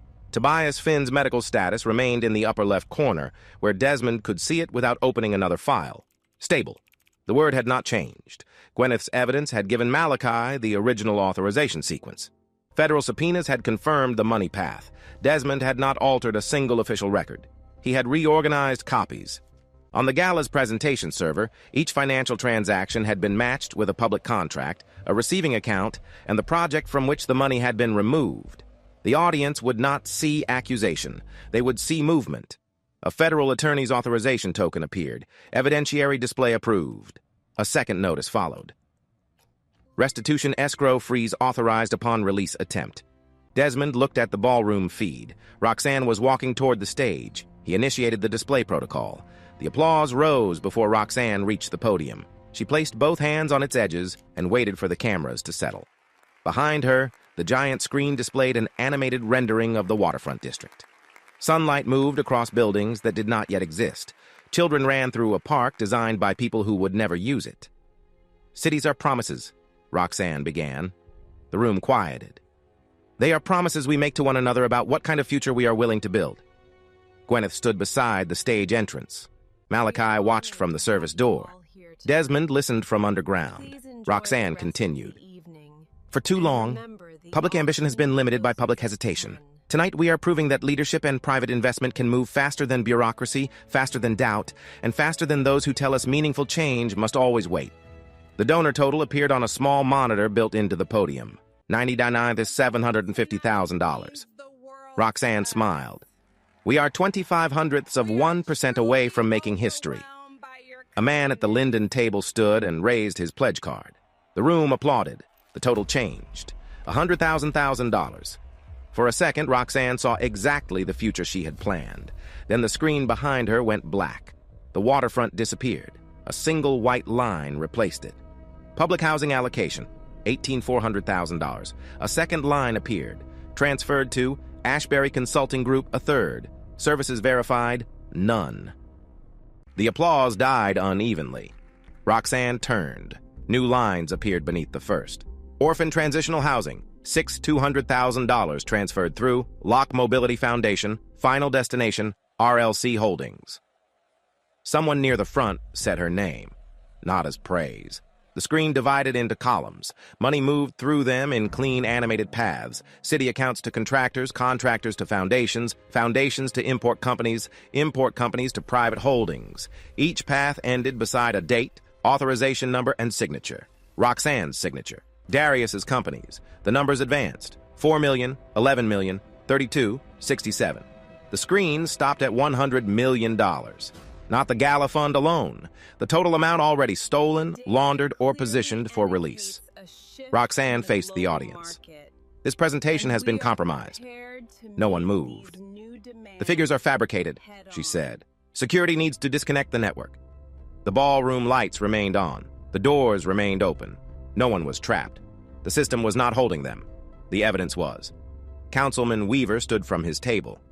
That is my housing allocation number. It is a fraudulent display. That is my committee authorization. Roxanne looked toward Gwyneth. Her assistant did not move. Turn it off, Roxanne said. Gwyneth's voice was quiet. I can't. You manage the presentation system. The evidence display is under federal control. The words reached the nearest tables. A murmur spread through the room. Roxanne stepped away from the podium. Federal control? Malachi entered the ballroom. He was followed by 2 financial crimes agents and a woman carrying a warrant folder. The cameras turned toward them. Roxanne's face hardened. Inspector Quinn, this is a private fundraising event. No, Malachi said. It became a crime scene when you authorized the release. On the screen, another notice appeared. Gala Investment Funds, Frozen Status, Protected Escrow, No donor funds dispersed below it, recovered public funds, frozen for court-supervised restitution. The distinction was clear. The gala money had not been stolen. The stolen money had not yet been handed out. Both were beyond Roxanne's control. The financial crimes attorney opened the warrant folder. Roxanne Cole, you are under arrest for conspiracy, wire fraud, theft of public funds, money laundering, obstruction, and additional offenses identified in the attached warrant. Roxanne looked at the mayor. He stepped back. She looked at the donor tables. Several people lowered their pledge cards as if contact with them had become dangerous. She looked at Gwyneth. You did this. Gwyneth's expression did not change. I kept records. You worked for me. Yes. The answer contained no apology. An agent took Roxanne's wrist. She pulled away. Do you know who I am? Malachi looked at the giant display behind her. I believe that question has been answered. The first handcuff closed. Roxanne turned once more toward the cameras. Her mouth opened, but she could not find a version of the moment in which she remained the person giving instructions. The second cuff locked. At the edge of the stage, Gwyneth's phone vibrated. A secure message appeared. Port phase active. She deleted it without responding. Darius stood at berth 42 and watched the first container rise from the cargo ship. The port at night resembled a mechanical city, built for objects instead of people. Cranes towered above the water. Automated carriers moved beneath them in marked lanes. Sodium lights washed the stacked containers in pale orange. The public saw cargo. Darius saw arteries. He knew which customs officers could be delayed, which dispatchers gambled, which supervisors had mistresses, and which maintenance codes opened routes that appeared closed on official maps. His power had never depended on guns alone. It depended on movement. The ship had arrived 13 minutes ahead of schedule. That pleased him. The trucks were staged behind a bonded warehouse. The camera maintenance window would begin at 11:40. His encrypted phone showed no new message from Roxanne. She should have completed her speech by now. Container 7-3 Alpha is moving, said the port coordinator beside him. The coordinator wore a reflective vest over body armor. His name was Stoic, though Darius doubted it was the name on his first passport. Customs seal? Darius asked. Copied and replaced. Manifest? Automotive transmissions. The container settled onto an autonomous carrier. Inside were disassembled rifles, guidance components, and enough ammunition to destabilize more than one border. Darius checked the time. 11:39. Across the port, security cameras rotated toward maintenance positions. The indicator lights went dark. Stoic smiled. Your city director delivered. At 11:40, the port's central logistics system entered scheduled maintenance mode. At 11:40 and 6 seconds, every crane stopped. The container carrying the first weapons load hung 3 feet above its carrier. Darius looked up. What happened? Chalik pressed his radio. Control. Status. Static answered. Then the crane began moving again. Not toward the secured warehouse. Sideways. The container traveled above 2 empty lanes and descended onto a marked federal inspection platform. Darius stared at it. Override the crane, Chalik shouted into the radio. Other cranes moved. Dozens at first, then hundreds. Containers rose from stacks across the restricted zone. They moved in coordinated lines, not quickly, but with an order that made the scale of the operation worse. Blue containers formed a wall across the northern truck exit. Red containers sealed the eastern service road. Refrigerated units created a second barrier beyond the bonded warehouse, leaving a clear lane only toward the emergency services corridor. Darius's trucks started their engines. Move now, he ordered. The first 3 accelerated toward the northern exit. Before they reached it, automated carriers placed 2 40-foot containers across the lane. The trucks stopped. A fourth tried the service road. Steel barriers rose from the pavement ahead of it. Chalik took out his phone. The port network has been taken over. Then disconnect it. The cranes have local safety control. Put men in the cabs. They are autonomous units. Darius turned on him. Everything has a manual control. Not from the ground. A warning sounded across the port. Attention. Emergency cargo containment is active. All non-essential personnel have been evacuated. Remain within marked safe zones. The announcement repeated in 3 languages. Darius looked around. The legitimate night crews were gone. The customs booths were empty. The nearest emergency lane remained unobstructed, its painted surface illuminated by white guidelights. This had not been improvised. Someone had modeled the port, cleared the workers, and waited until the weapons were physically present. Which ones? "Open the containers," All of them. Darius said. Move. Selig looked at him. "Which ones?" "All of them. Move the contents into the trucks by hand. There are federal cameras on the inspection platform. They are in maintenance." A bank of floodlights ignited. The first weapons container stood alone beneath them, its custom seal released. The doors opened automatically. Inside, racks of weapon components gleamed beneath white light. A camera descended from the inspection gantry. A red indicator showed that it was transmitting. Then a second container opened, then a third. Every camera Darius had paid to blind turned toward the cargo. On a suspended port display, a live federal evidence identifier appeared beside the image. Chain of custody recording active. Selig stepped away from Darius. "What are you doing?" Darius asked. "Leaving."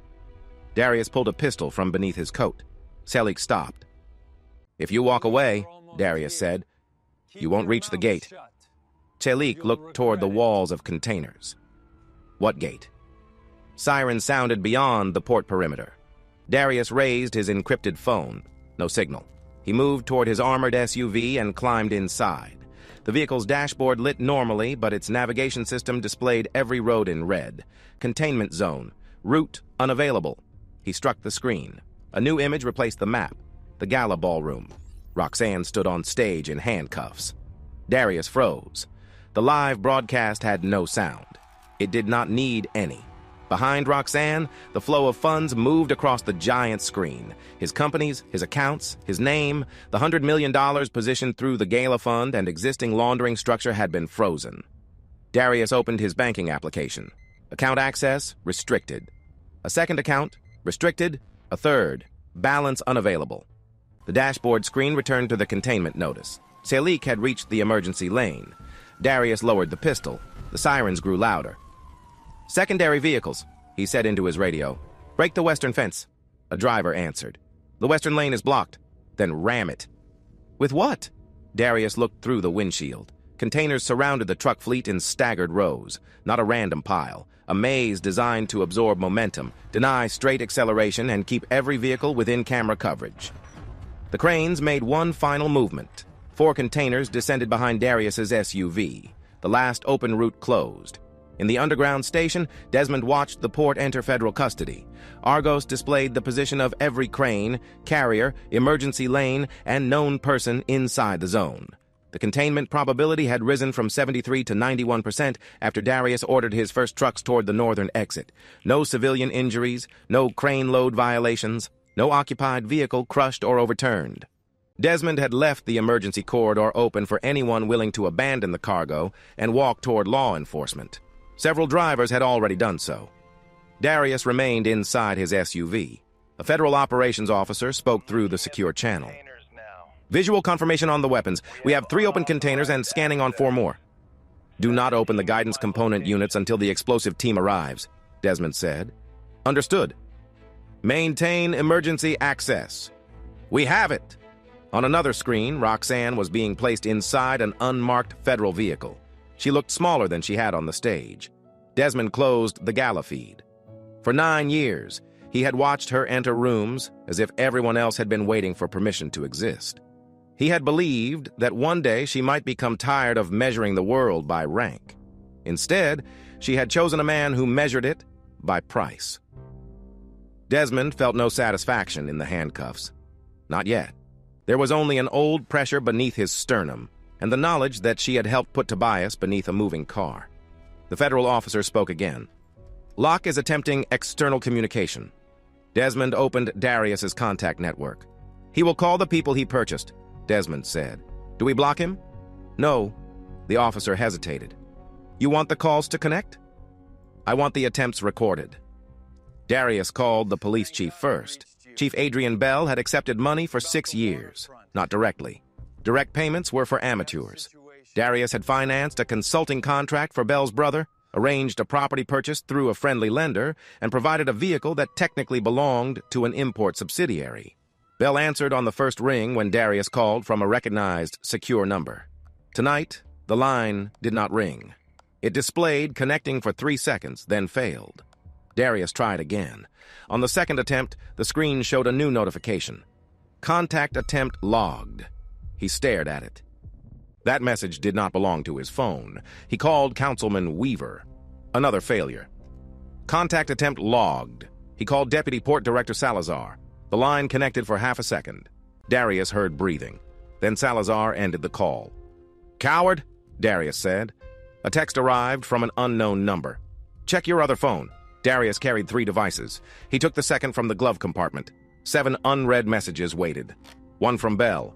"Do not contact me again." One from Weaver. "What did you send them?" One from a state senator. "You said the accounts were clean." Darius opened the attached image beneath the senator's message. It was a copy of a bribery dossier. Payment dates, property transfers, photographs. Messages in which the senator had agreed to delay a customs oversight bill. Across the top, a federal evidence number had been stamped. Darius looked at the first phone. Every call attempt was triggering something. He called a minor zoning commissioner to test it. The commissioner did not answer. On the second phone, a new copy of that commissioner's payment record arrived. Desmond had connected Darius's contact list to the evidence files.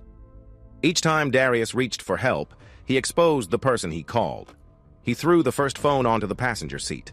Outside the SUV, federal vehicles entered the emergency corridor in a disciplined line. Agents did not rush toward him. They secured the surrendered drivers, documented the containers, and established positions beyond the steel maze. Darius still had armed men inside the trucks. He still had leverage. His radio crackled. "Boss," a driver said. "Federal team says we can walk out unarmed. Anyone who leaves is dead." Silence. Darius pressed the transmit button. "Confirm." The driver did not answer. On a port camera feed visible through his third phone, 3 men stepped out of a truck with their hands raised. Darius changed channels. "Unit 3, stop them." No response. "Unit 3." A different voice answered. "We can't move." "Then shoot." "At our own men?" "They are not our men anymore." The channel went silent. Darius checked the financial accounts again. The primary logistics account had not merely been frozen. It displayed an outgoing transaction history he did not recognize. $30 million transferred through an account under his operational credentials. $24 million routed into a concealed vehicle parts company. $46 million moved through a cartel reserve structure. The total was $100 million. His credentials appeared on every authorization. Darius knew the accounts. He had created several of them to hide money from the cartel, but he had not taken this amount. The hidden structures were real. The timing and attribution had been rearranged around the frozen funds, not fabricated from nothing, built from his own thefts, private reserves, and unauthorized movements. A case designed for a different court, not the federal one, the cartel's. He opened the secure ledger portal. Access revoked. For the first time that night, Darius forgot to be angry. He called the regional political coordinator, a woman who had once interrupted her daughter's wedding rehearsal to take his call. No answer. A dossier notification appeared on his second phone. He called a judge. No answer. Another dossier. He called a police captain. No answer. Another. With each attempt, a person who had once accepted his money learned that Malachi Quinn now possessed proof. Darius stopped calling. The quiet inside the SUV became unbearable. He could hear the distant machinery, the warning announcements, and the intermittent commands of federal agents. He opened the camera feed from the gala again. The ballroom was nearly empty. Gwyneth Falk stood beside the stage, speaking with Malachi. Darius magnified the image. Malachi handed her an evidence receipt. She had given him something. Darius pressed his thumb against the screen until Gwyneth's face blurred beneath it. Malachi met Gwyneth in a hotel conference room that had been cleared by federal agents. The gala flowers had not yet begun to wilt. Their scent drifted through the open door. Gwyneth sat at the end of a long table. Without Roxanne beside her, she looked younger than 26 and more tired than she had allowed herself to look at work. Malachi placed an evidence receipt in front of her. "This covers the audit drive you identified in the procurement system," he said. "I didn't create the records." "I know." "I copied them." "I know that too." She studied the receipt. "Am I under arrest?" "Not tonight." "That isn't the same as no." "No." Gwyneth looked toward the dark ballroom. "I asked Darius for $3 million. Malachi remained standing. Why are you telling me? Because you'll find the message. Yes? I also gave him the tower location. We established that. You knew? I suspected your involvement after we recovered the handset card fragments from your office waste system. Gwyneth gave a short, humorless laugh. I should have flushed them. Then we would have found them in the building filtration trap. She looked at him for the first time. Does everyone in this city know more than I do? No. You simply keep meeting people whose job is to notice what you hoped they wouldn't. Malachi pulled out the chair opposite her. Who gave you the procurement path? I found it. Who told you where to leave it? Gwyneth said nothing. Malachi waited. He saved my life, she said at last. That is not a name. He doesn't give names, he doesn't have to. We already know Desmond Cole exists. You don't know what he is. Malachi thought of the building, the tower, the 3-minute blackout, and the federal agents guarding Tobias. No, he said. I know what he has done. And he preserved evidence. He protected the victim. He delivered armed men alive. That sounds like approval. It is an observation. Gwyneth looked down at the evidence receipt. He told me information wasn't power. Sometimes it is. He said I confused the two. Malachi leaned back. Information becomes power when someone can act on it and survive the consequence. You tried to sell yours to a man who planned to cut your throat. That was not power. Her fingers went to the hidden bandage beneath her collar. What happens to Roxanne? That depends on how much she tells us. She'll blame Darius. Probably. She'll blame me too. Probably. Gwyneth folded the receipt once. What happens to Desmond? Malachi looked toward the ballroom screen, now dark. That, he said, depends on whether he understands the difference between protecting the law and replacing it. In the underground station, Desmond heard every word through no hidden microphone. Gwyneth had activated the secure adapter before entering the room and left it connected inside her handbag. He could have listened. He did not. The channel showed only that she remained in contact and had not sent a distress signal. Trust was not surveillance without interruption. He closed the channel and returned to Darius's network. The bribery dossier system had completed its intended function. Darius had attempted 9 contacts. 9 evidence packages had been delivered to Malachi's secured investigative repository and to the individuals involved. Desmond terminated the script. A federal analyst looked at him through the secure video link. Why stop? He understands the mechanism. He may call someone else. Then the call becomes evidence in the ordinary way.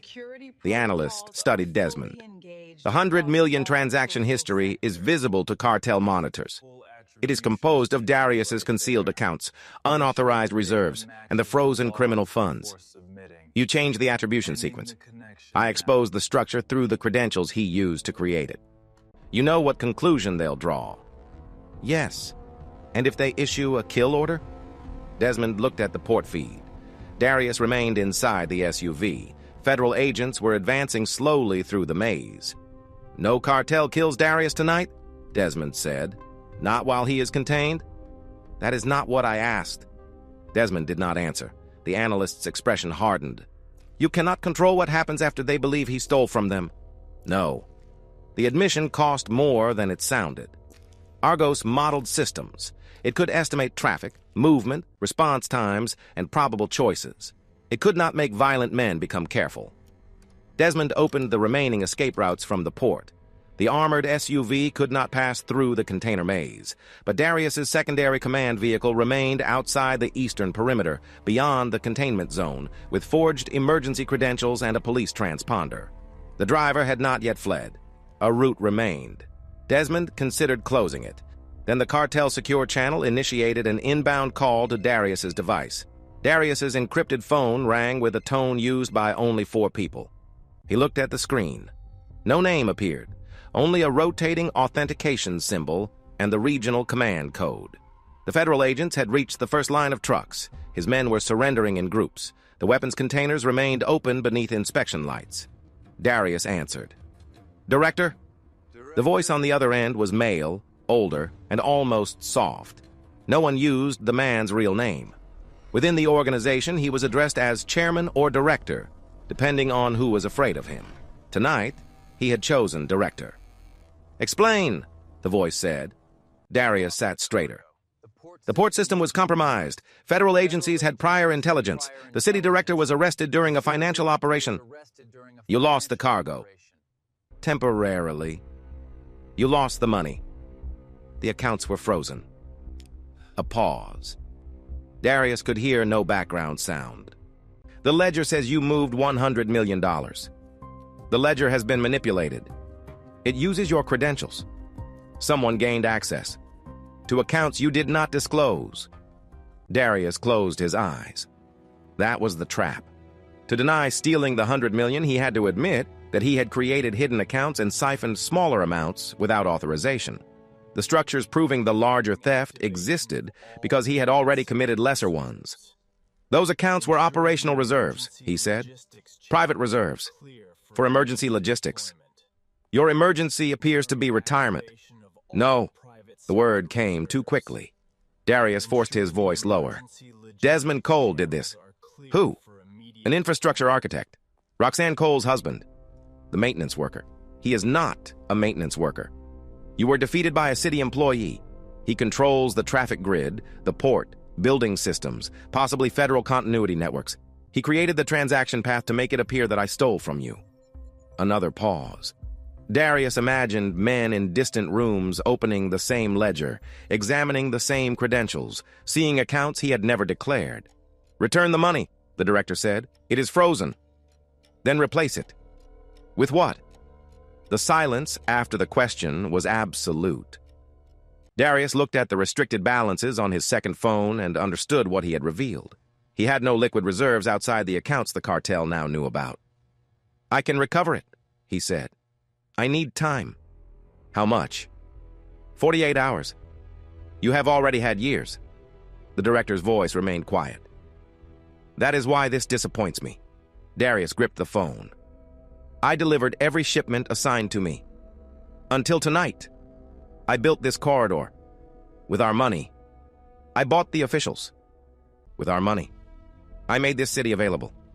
And now the city has closed around you. Darius looked through the windshield at the walls of steel. A federal loudspeaker called for his surrender.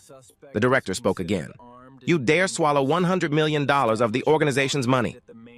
I did not. The bounty on your head is $10 million. Darius stopped breathing. That would be a mistake. No, the director said. The mistake was allowing you to believe the corridor belonged to you. The call ended. For several seconds, Darius held the phone against his ear. Then messages began arriving. Not through the political network, through the cartel's encrypted operations channel, a bounty notice, his photograph, his known vehicles. Authentication codes recognized by every contractor and mercenary working under the regional structure. Bounty, $10,000 status. Active target, Darius Locke, condition, verified death or secure delivery. The notice had gone beyond the men at the port. It had gone to border crews, brokers, drivers, enforcers, and private teams across 3 countries. Darius looked at the trucks around him. Men he had hired were now worth more if he was dead. He switched to the port radio. All units, encrypted Channel 7. No one answered. He tried again. Channel 7, confirm. A driver's voice came through. We received the notice. It is false. The authentication is valid. The account history was manipulated. Another voice joined. Cartel says 10 million. I am the cartel in this city. No one replied. Darius drew his pistol. Outside, the nearest truck door opened. 2 men stepped down with their hands raised. A third followed. None looked toward Darius's SUV. They were surrendering to the federal agents because arrest had become safer than remaining loyal. Darius started the engine. The navigation system still showed no route. He selected manual control and drove forward. The SUV struck the corner of a container at low speed. Metal scraped metal. There was not enough distance to gain momentum. He reversed and tried the adjacent lane. Blocked. He fired twice through the windshield at a crane camera. The reinforced housing cracked, but remained active. Federal agents took cover. A loudspeaker addressed him. Darius Locke, turn off the engine and place your hands outside the vehicle. He drove backward again. The rear container wall prevented a turn. The city had not merely trapped his trucks. It had measured the turning radius of his armored vehicle. Darius rested his forehead against the steering wheel. For the first time since he was 16, he felt the shape of fear without anger covering it. It was cold. It did not command anyone. His third phone vibrated. A message appeared from an unknown sender. One exit remains. Below it was a map. The route began at the emergency corridor, crossed a service checkpoint, and continued east beyond the port. Darius stared at it. A trap. Of course it was a trap. But federal agents were advancing from the west, his men were surrendering, and the cartel bounty was already spreading. He enlarged the map. The eastern checkpoint required an authorized police transponder. His secondary vehicle had one. The driver waited beyond the perimeter. Darius did not ask why the route remained open. Men who survived did not demand purity from exits. They used them. He opened the SUV door and raised one hand as if preparing to surrender. Federal agents shouted commands. Darius stepped down. His pistol remained hidden beneath his coat. He walked toward the emergency corridor. "Both hands visible!" He raised the second hand. 20 feet from the first agent, Darius threw a compact flash device taken from the SUV's tactical compartment. Light and sound struck the corridor. Agents turned away. Darius ran. He crossed between two surrendered drivers, vaulted a low inspection barrier, and entered the emergency lane. A service gate ahead unlocked before he reached it. He did not wonder who had opened it. Beyond the perimeter, the secondary armored sedan waited with its rear door open. Darius climbed inside. The driver accelerated east. "Where?" the driver asked. Darius checked the bounty notice. Every safe house connected to his organization was compromised. Every airport and private airfield would receive the notice. The border crews would be waiting.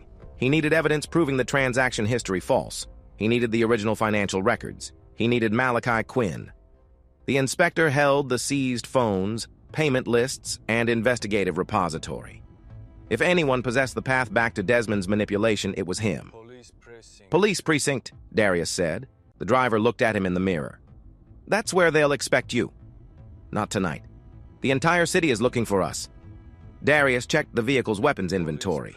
Heavy rifles, explosives, armor-piercing ammunition, an emergency transponder capable of disrupting traffic control for short intervals. He looked back toward the port. Searchlights moved above the walls of containers. "No," he said. "The city is looking at the port." Desmond watched the secondary vehicle accelerate away from the eastern perimeter. The federal analyst turned toward him. "You opened the gate." "Yes." "You allowed an armed cartel commander to escape federal containment. I allowed him to choose the only route he believed remained. That is not a legal distinction." "No." "Where is he going?"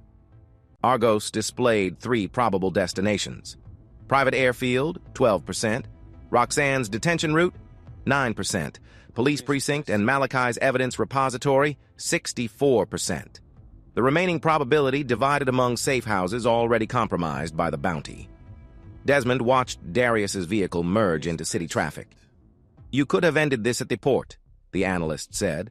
"Federal teams would have exchanged fire with men surrounded by weapons containers." "They were surrendering." Darius was not. "And now?"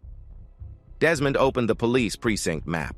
Night staffing, public access, holding areas, Malachi's location. The inspector had left the gala and was traveling back toward the precinct with the protected evidence drive. Darius's route shifted. The probability rose. 78%. Desmond felt the first edge of uncertainty cut through his planning. He had wanted Darius separated from the port, the weapons, and the remaining crews. He had expected him to seek the evidence. Expectation was not control. "Evacuate the public lobby," Desmond said, quietly. "Route night staff into the hardened interior. Do not tell Malachi to stop." The analyst stared at him. "Why not? If Malachi changes course, Darius changes his. You are using him as bait." "No." The answer came before Desmond could examine it. He looked at Malachi's moving position.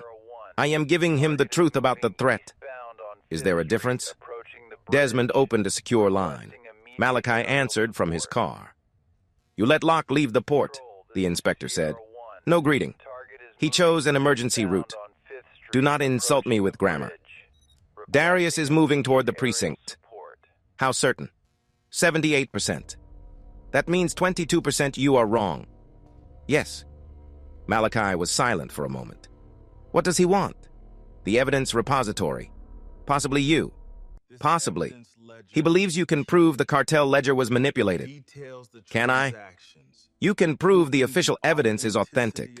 The cartel's conclusion is their own. That sounds carefully constructed. It is accurate. Malachi exhaled through his nose. Has the precinct been warned? Evacuation has begun. And you want me to continue there? I want you to choose with complete information. You already shaped his route. Yes. You shaped mine, too. No, I am speaking to you now. The distinction did not satisfy either of them. Malachi looked through his windshield. The precinct's upper floors were visible 3 blocks ahead. Desmond, he said, using the name for the first time, if you ever decide that predicting a man gives you the right to spend his life, you will become the next case I refuse to close.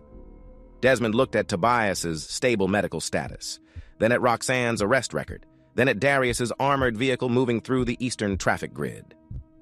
I understand. No, Malachi said. You understand systems.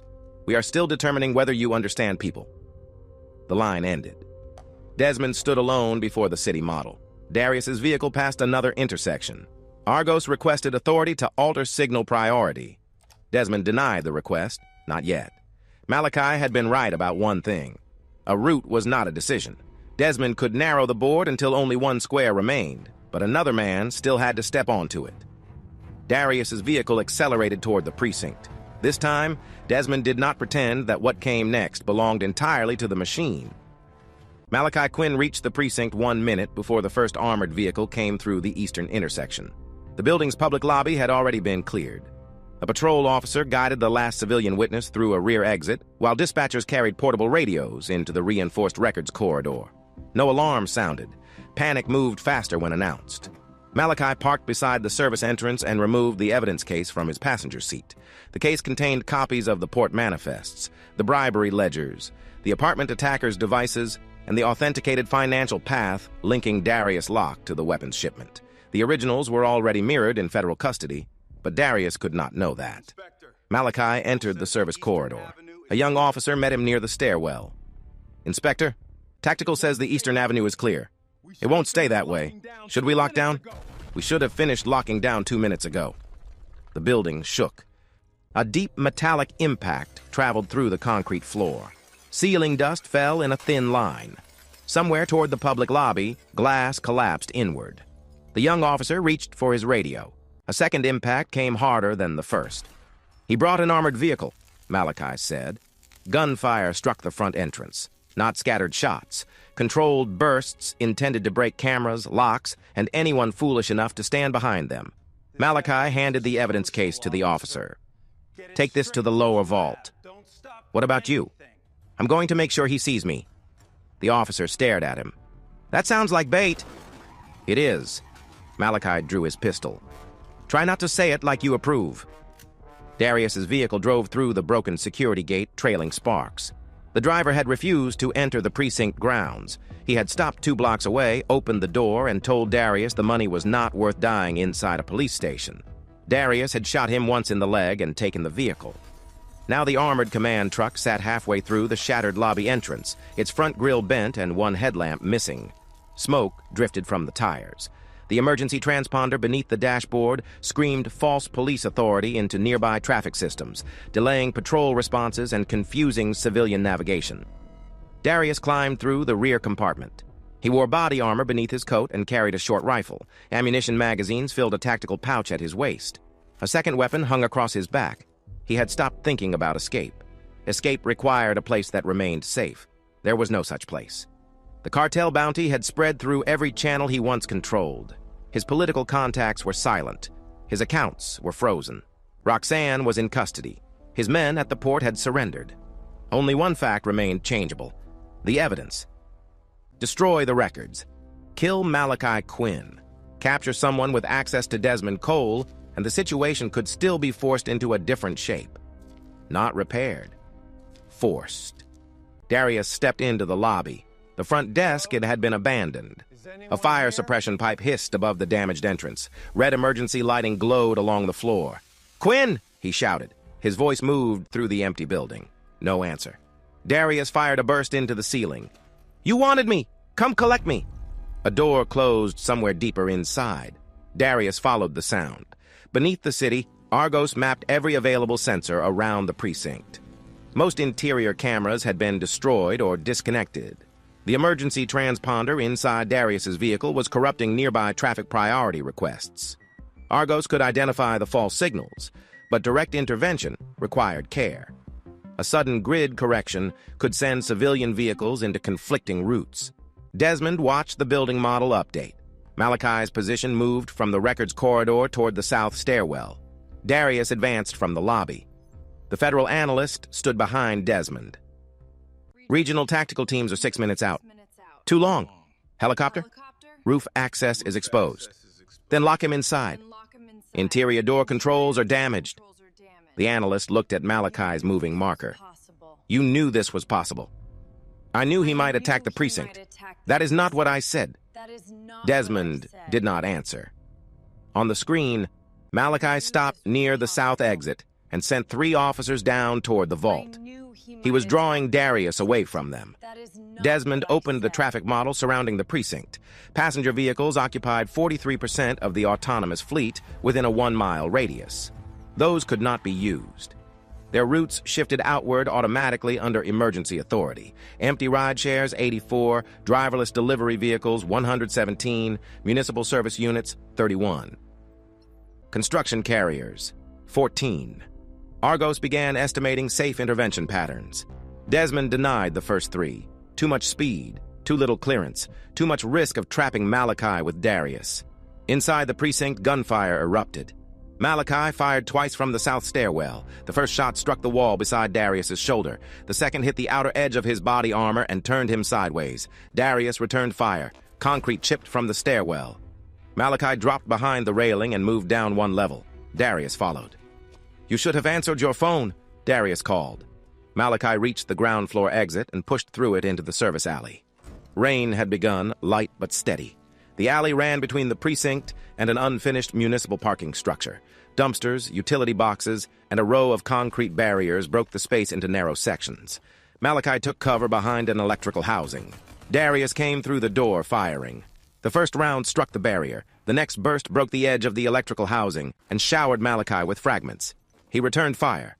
Darius retreated behind the doorway. You think Cole is going to save you? Darius shouted. Malachi checked his magazine. 5 rounds. Your problem, Malachi said, is that you still think this is about one man. Darius fired through the metal door. A round tore across Malachi's upper arm. He fell against the wall. The pain came hot and immediate, followed by numbness down 2 fingers. Darius entered the alley. Malachi fired once. The round struck Darius's rifle, breaking the forward sight. Darius dropped it and drew the second weapon from his back. Malachi moved deeper into the alley. 4 rounds. No clean exit. The parking structure blocked the east. Darius controlled the precinct door to the west. Tactical teams were still approaching through traffic distorted by the false transponder. Darius fired again. A concrete barrier cracked beside Malachi's head. He moved behind a municipal waste container. 3 rounds. His radio produced static. Then Desmond's voice came through. Inspector. Malachi pressed his back against the container. You took your time. I need you to move 20 feet north. Why? Because the alley is about to become crowded. Malachi looked toward the open northern entrance. Streetlights reflected on wet pavement. No police units, no pedestrians. What did you do? I cleared the passengers. That does not answer the question. Darius's footsteps approached. Malachi raised his pistol. 2 rounds. Move north, Desmond said. Malachi left cover. Darius saw him and fired. The first bullet passed behind Malachi's shoulder. The second struck the pavement near his feet. Malachi fired once in return and ran toward the northern opening. 1 round remained. Darius followed him into the center of the alley. Then the city began to move. The first vehicle entered the alley without a driver. It was an empty rideshare sedan, white and unremarkable. It turned sharply between Malachi and Darius, stopped at an angle, and lowered its suspension into emergency brace mode. Darius fired through the side window. The bullet crossed the empty passenger compartment and lodged inside the opposite door. A second rideshare followed, then a delivery van. Then 4 municipal service vehicles entered from the northern street in a staggered line, each maintaining less than 3 feet of distance from the next. They did not charge. They assembled. Malachi moved behind the first sedan as another vehicle positioned itself beside him. The The cars created overlapping panels of steel, battery casing, and reinforced door frames. Darius fired repeatedly. Glass broke. Metal rang. None of the vehicles opened a path. "What the hell is this?" he shouted. Malachi looked at the growing wall around him. A traffic problem. Above the alley, the partially completed parking structure trembled as autonomous delivery trucks crossed its lower ramp. They emerged through the eastern service opening and formed a second line behind Darius. He turned. The trucks moved forward together. Not fast enough to crush him, fast enough to remove space. Darius ran toward his armored vehicle. Argos tracked him through exterior cameras, thermal sensors, and the vehicle's proximity systems. It did not predict his exact movements. It recalculated each time he changed direction. Desmond stood at the central console with both hands against its edge. "Impact threshold?" he asked. The federal analyst read the display. "Below lethal risk at current speed. Passenger compartments confirmed empty. Fire access maintained. Malachi? Protected behind Units 7 and 9. Darius reached the armored truck. He climbed inside and drove it forward. The truck struck the first rideshare broadside. The smaller vehicle slid across the wet pavement and absorbed the impact through its reinforced battery frame. A second empty car moved into place before Darius could accelerate again. He rammed it. A delivery truck approached from the side and struck the armored vehicle behind its front wheel. The impact was controlled but heavy. Darius's truck rotated 6 degrees. Another delivery unit struck from the opposite side. Then another. The armored vehicle became the center of a tightening mechanical formation. Each impact altered its angle, denied acceleration, and guided it away from the precinct. Darius fought the steering wheel, the dashboard filled with collision warnings. "Manual override!" he shouted. The truck was already under manual control. The warnings did not care. He drove over a low curb and forced the vehicle through a gap between 2 service vans. The passenger side armor scraped away a street sign. One wheel climbed the edge of a concrete barrier. The truck tilted. A construction carrier struck the rear quarter at 12 miles per hour. The armored vehicle dropped back onto all 4 wheels, facing north. Ahead, every lane was blocked except one. A service road leading toward the unfinished waterfront overpass. Darius pressed the accelerator. The truck entered the open route. Malachi watched it disappear between 2 rows of empty vehicles. His wounded arm pulsed beneath his jacket. The rideshare sedan beside him unlocked its rear door. Inside lay a medical kit. Malachi gave a tired laugh. "Of course," Desmond's voice came through the radio. "Apply pressure above the wound. Tactical medics are 90 seconds away. You opened another route?" "Yes." "Where does it lead?" "The waterfront construction corridor." "The overpass Roxanne accelerated." "Yes." Malachi tore open the medical kit with his teeth. "You built a trap out of her own project." "I prepared a containment site." "Call it what it is." Desmond was silent. Malachi pressed gauze against his arm. "Locke still has heavy weapons. The public roads ahead are cleared.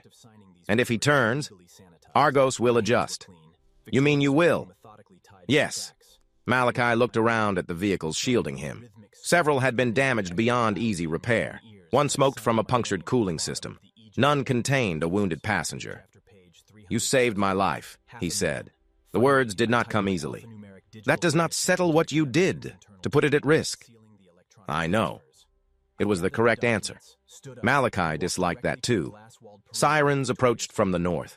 Tactical officers entered the alley on foot, weapons raised until they saw Malachi standing behind the silent fleet.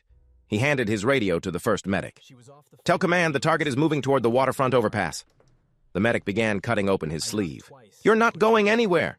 Malachi looked toward the road Darius had taken. "He has the evidence he believes exists," Desmond said through the radio. "He has nowhere else to go." Malachi took the radio back. "Then we make sure the next thing he sees is a badge." Darius abandoned the armored truck 1 mile from the overpass. The repeated impacts had damaged the steering assembly. The front wheel locked as he entered the construction corridor, sending the truck into a concrete divider. He climbed from the rear compartment carrying a rifle, a pistol, and the remaining ammunition. The corridor behind him filled with approaching lights, not police lights, ordinary headlights. Rows of autonomous vehicles moved into the street and stopped, forming a barrier across the route back. Darius fired at them. The nearest headlights went dark. The barrier remained. He turned and ran. The unfinished overpass rose ahead, a black line above the waterfront.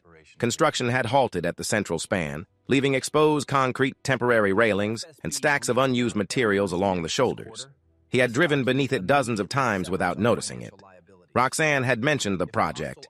She had complained about inspections, labor delays, and public criticism. Darius had never listened because bridges were useful only after they opened.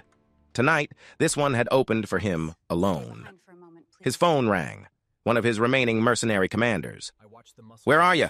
the man asked. "Waterfront overpass, bring everyone. We received the bounty order. It's false. The authentication is valid. Then come collect it." Darius ended the call. He knew greed. $10 million would bring them. He reached the center of the overpass. The construction lights went out. Darkness erased the roadway. A second later, one white spotlight ignited above him. Darius stood alone inside it, rifle raised, while the rest of the city disappeared.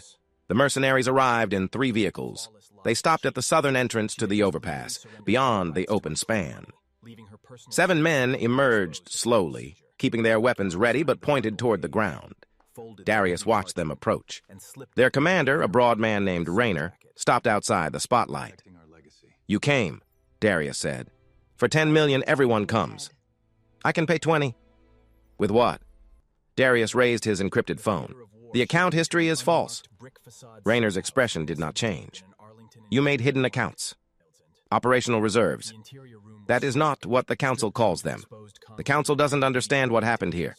They understand missing money." Darius took a step toward him. 3 rifles rose. He stopped. "You work for me." Raynor looked at the other men. "Yesterday." Above them, the electronic traffic signs flickered to life. They did not display a detour. A red authentication sequence appeared first. 12 characters, 3 rotating symbols, and the regional cartel signature. Every mercenary's phone vibrated at the same moment. Darius looked at the sign. Cartel bounty, $10,000. Target, Darius Locke, authentication confirmed. The message was not the proof. The synchronized code was. Raynor checked his phone once, then he raised his rifle and aimed it at Darius. The others followed. Darius laughed. It began as confidence and broke halfway through. "You think you can collect? We can deliver you alive. And split the money 7 ways? 6. One of the mercenaries looked toward Raynor. Raynor did not turn. Fear moved through their formation. Darius saw it and understood that the bounty had not made them allies. It had made each man a possible rival. "You won't leave this bridge," Darius said. "The FBI is behind me. Police are coming from the south. Whoever fires first dies first." Raynor's weapon remained steady. "Then put yours down." Darius looked behind him. At the northern end of the overpass, federal vehicles had stopped beyond a temporary barrier. Their headlights illuminated agents taking positions without entering the open span. At the southern end, more vehicles appeared. No sirens. No one needed to announce that the bridge was closed. Darius stood between federal rifles and cartel rifles inside a circle of white light. His phone lost signal. The traffic sign changed. "Lay down all weapons. Federal custody route open." Raynor looked up. "This from your ghost?" he asked. Darius tightened his grip on the rifle. "He bleeds like anyone else." "Maybe." Raynor's gaze moved toward the northern end of the bridge. A man had stepped past the federal barrier. He wore a dark maintenance coat. His hands were empty. Desmond Cole began walking toward the spotlight. The federal commander had argued against Desmond entering the overpass. Malachi had argued louder. Neither had changed his mind. Before Desmond crossed the barrier, Malachi approached with his wounded arm secured against his chest. A medic had wrapped it and ordered him into an ambulance.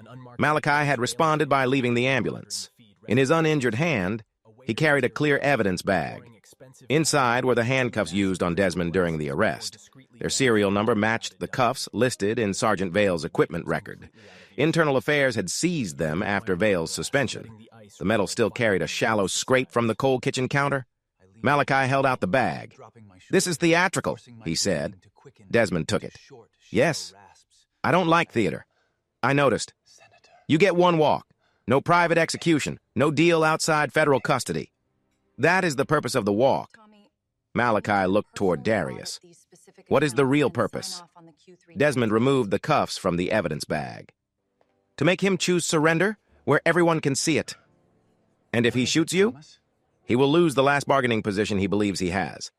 That is a prediction. Yes. Malachi stepped closer. Then remember, predictions can bleed. Desmond placed the cuffs inside his coat pocket and crossed the barrier. The wind moved harder at the center of the overpass. Desmond's coat shifted around his legs as he walked. He did not hurry. Speed would suggest that someone else controlled the timing. The mercenaries watched him approach. None bowed. None needed to.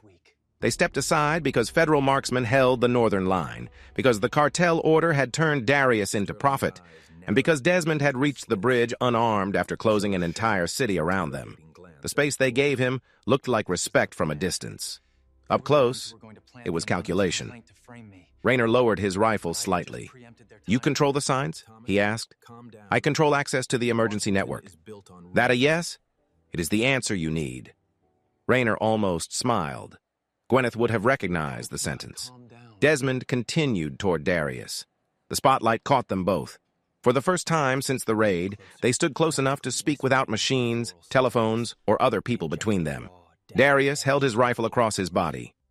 "You could have done this at my house," he said. "No. You could have killed me the first night." "Yes." The simple agreement disturbed him. Darius shifted the rifle toward Desmond's chest. Federal weapons moved at both ends of the bridge. The mercenaries adjusted their aim. Desmond remained still. "Call them off," Darius said. "I do not command the cartel. You made them believe I stole the money. You concealed accounts from them. You moved their reserves without authorization. You built the structure. I showed them where to look. You created the 100 million. I exposed 100 million passing through credentials and accounts you controlled. That money was frozen. Your organization does not care about legal distinctions." Darius's breathing had become visible in the cold air. "You ruined Roxanne. She made her decisions before I acted. She chose me because you gave her nothing." The words reached where Darius intended. Desmond felt them. Not because they were true, but because they touched the part of him that had asked the same question in quieter forms. Had secrecy protected Roxanne from danger, or merely protected Desmond from vulnerability? Had he allowed her contempt to grow because correcting it would require revealing himself? Those questions belonged to the marriage. They did not belong to the car used against Tobias. "She chose you," Desmond said. "Then both of you chose a man no one would miss." Darius frowned. Tobias Finn. Recognition came slowly. The vagrant. Desmond's face did not change. "He lived." Darius gave a small shrug. "Then what are we discussing?" The last remnant of doubt left Desmond. Not the doubt about his methods. That would remain. The doubt about Darius. Desmond reached inside his coat. Several mercenaries tightened their grip. He removed the handcuffs. Darius stared at them. Desmond dropped them onto the asphalt. The metal struck once, turned, and came to rest inside the spotlight. "Put them on," Desmond said. Darius laughed again. "No." "Then lower the rifle and allow the FBI to do it for you. You think this ends because you say so?" "No. It ends because your money is frozen, your shipment is seized, your officials are exposed, your soldiers have surrendered, your cartel has priced your death, and every exit from this bridge leads to custody." Darius's rifle dipped by an inch. "I can give you Roxanne. She is already in custody. I can give you the counsel. The FBI will ask. I can give you accounts no one knows about. The cartel already knows you keep secrets." Darius looked toward the mercenaries. None met his eyes. He looked toward the federal line. Malachi stood in front of it, his wounded arm bound, watching. Finally, Darius looked at Desmond. "What do you want?" The question came without force. Desmond thought of the bedroom light, Roxanne's practiced tears, the folder beneath her arm, and the pressure of steel around his wrists. He thought of Tobias beneath the concrete barrier. He thought of Malachi bleeding in the alley, because Desmond had believed he could predict the shape of another man's desperation. "I want the next decision to belong to you," he said. "Choose whether the last thing you do as a free man is make someone else bleed." Darius's mouth trembled. Then the rifle fell from his hands. It struck the asphalt beside the cuffs. He lowered himself to one knee. The movement became a collapse. "Please," he said. The mercenaries watched the man who had once purchased obedience from them. "I can disappear. You'll never hear my name again." Desmond looked down at him. "That was Tobias's life before you used it." Darius began crying. Not loudly, not with dignity. His hand shook as he reached for the cuffs. He closed one around his left wrist, struggled with the second, and finally locked both hands together in front of him. Malachi entered the spotlight. Federal agents followed. He took Darius by the arm and pulled him upright.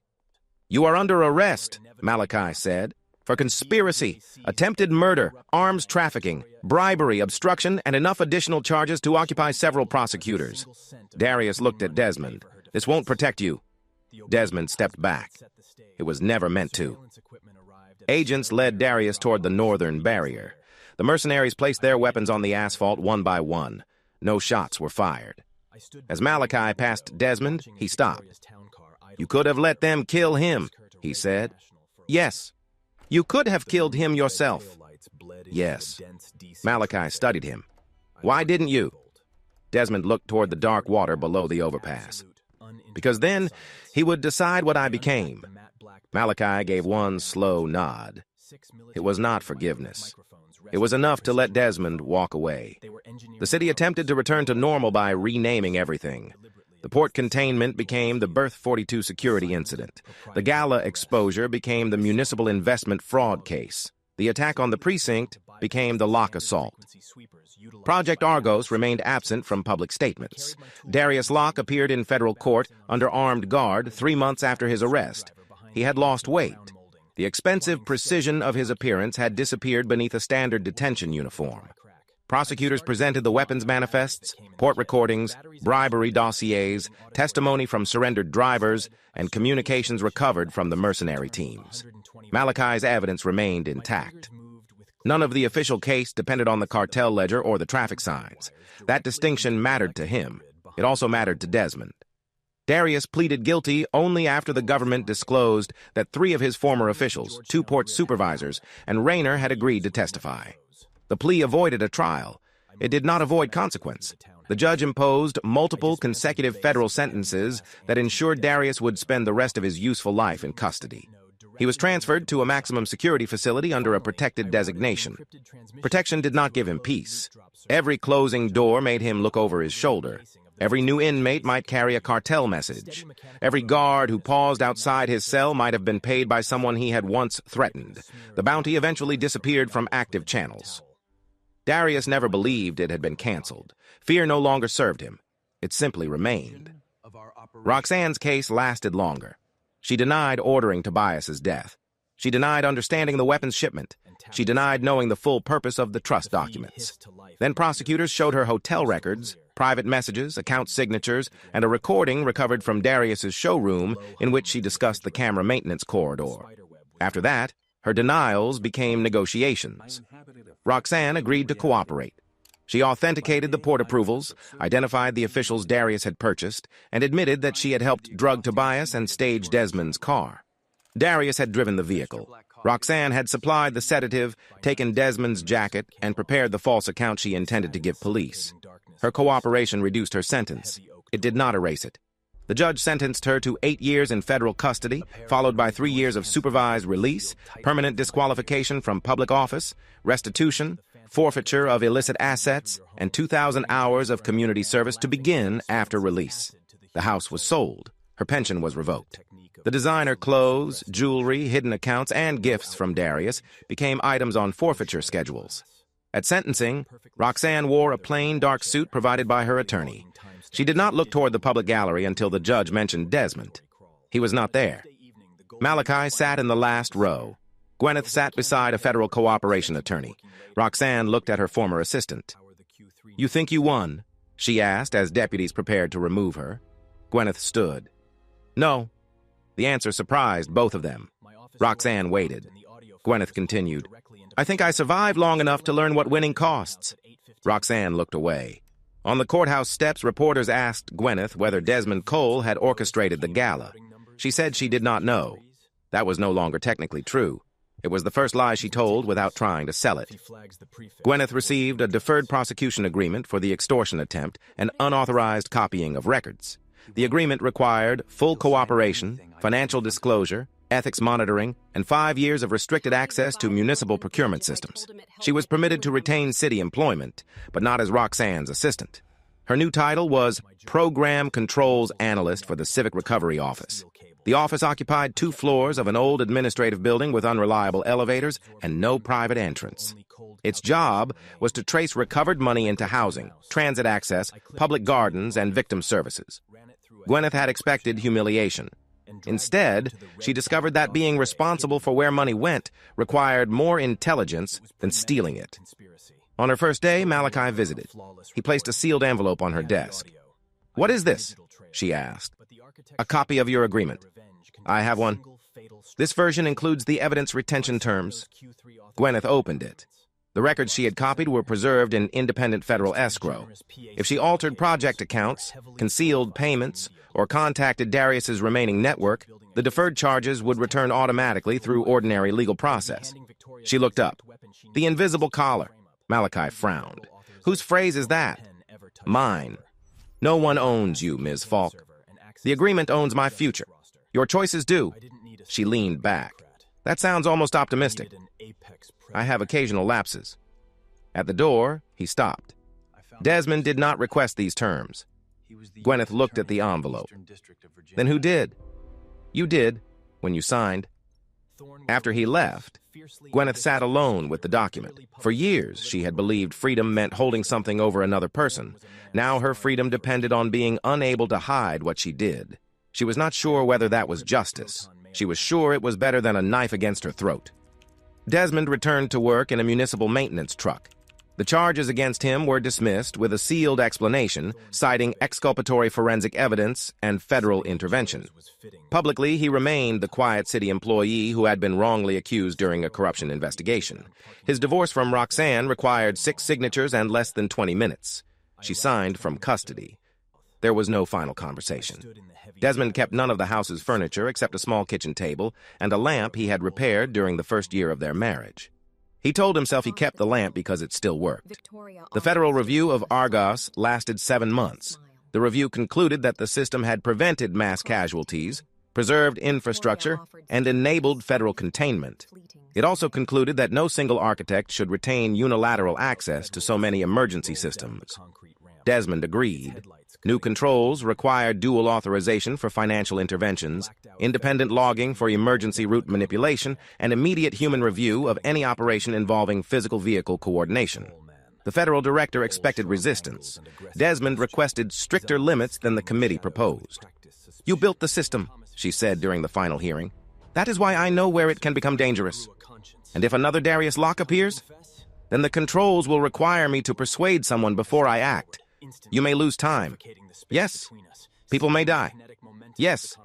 The word remained difficult. The director closed the report. "You accept that?" Desmond thought of Malachi in the alley. "I accept that no system should make one person's certainty sufficient." The recovered funds entered court-supervised restitution over the following months. Workers received corrected tax credits. Stolen housing allocations returned to their original programs. The Orphan Transitional Housing Fund was restored. The gala pledges were released only after donors signed new public disclosure terms and surrendered private control over project selection. Some withdrew. Enough remained. Construction began on a social housing complex near the park, financed by recovered money and the legitimate portion of the investment fund. The project employed local workers. Its first building rose on land Roxanne had planned to transfer to one of Darius's shell companies. From prison, she received quarterly restitution reports as part of her financial sentence. Each report carried photographs, foundations being poured, fiber lines installed, traffic routes redesigned, public gardens marked along the southern edge. The city functioned without her. Worse, it functioned more honestly because she was gone. 1 year after the gala, Malachi Quinn stood outside the completed social housing complex and listened to the mayor describe transparency. The speech lasted 12 minutes. Malachi had heard shorter confessions. Behind the stage, 3 apartment buildings faced a public courtyard planted with young trees. Solar canopies covered the walkways. A child care center occupied the ground floor of the eastern building. The western side opened toward the city park through a wide pedestrian path. Families waited beyond the ribbon. Children pressed their hands against the new glass doors. No scale model stood between them and the place they had been promised. Gwyneth waited near the project control table with a stack of final compliance reports. Her hair was shorter.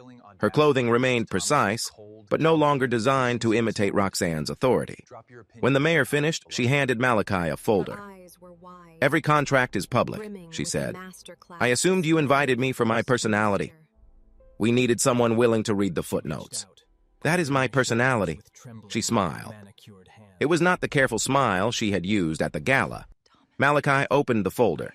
The recovered funds had been tracked from forfeiture to escrow, from escrow to approved contracts, and from contracts to completed work. Independent auditors had signed each stage. "No hidden tile under a conference room display?" he asked. "Not this time." "Burner phones?" "Only for ordering lunch." Malachi handed back the folder. "You did good work." Gwyneth looked toward the buildings. "I did documented work. For you, that is progress." She accepted the insult as praise. Across the courtyard, federal officials stood beside city planners. None acknowledged the man in a faded maintenance coat checking a fiber access panel near the park entrance. Malachi saw him. Desmond closed the panel, wiped his hands on a cloth, and placed the tool inside his bag. Their eyes met across the crowd.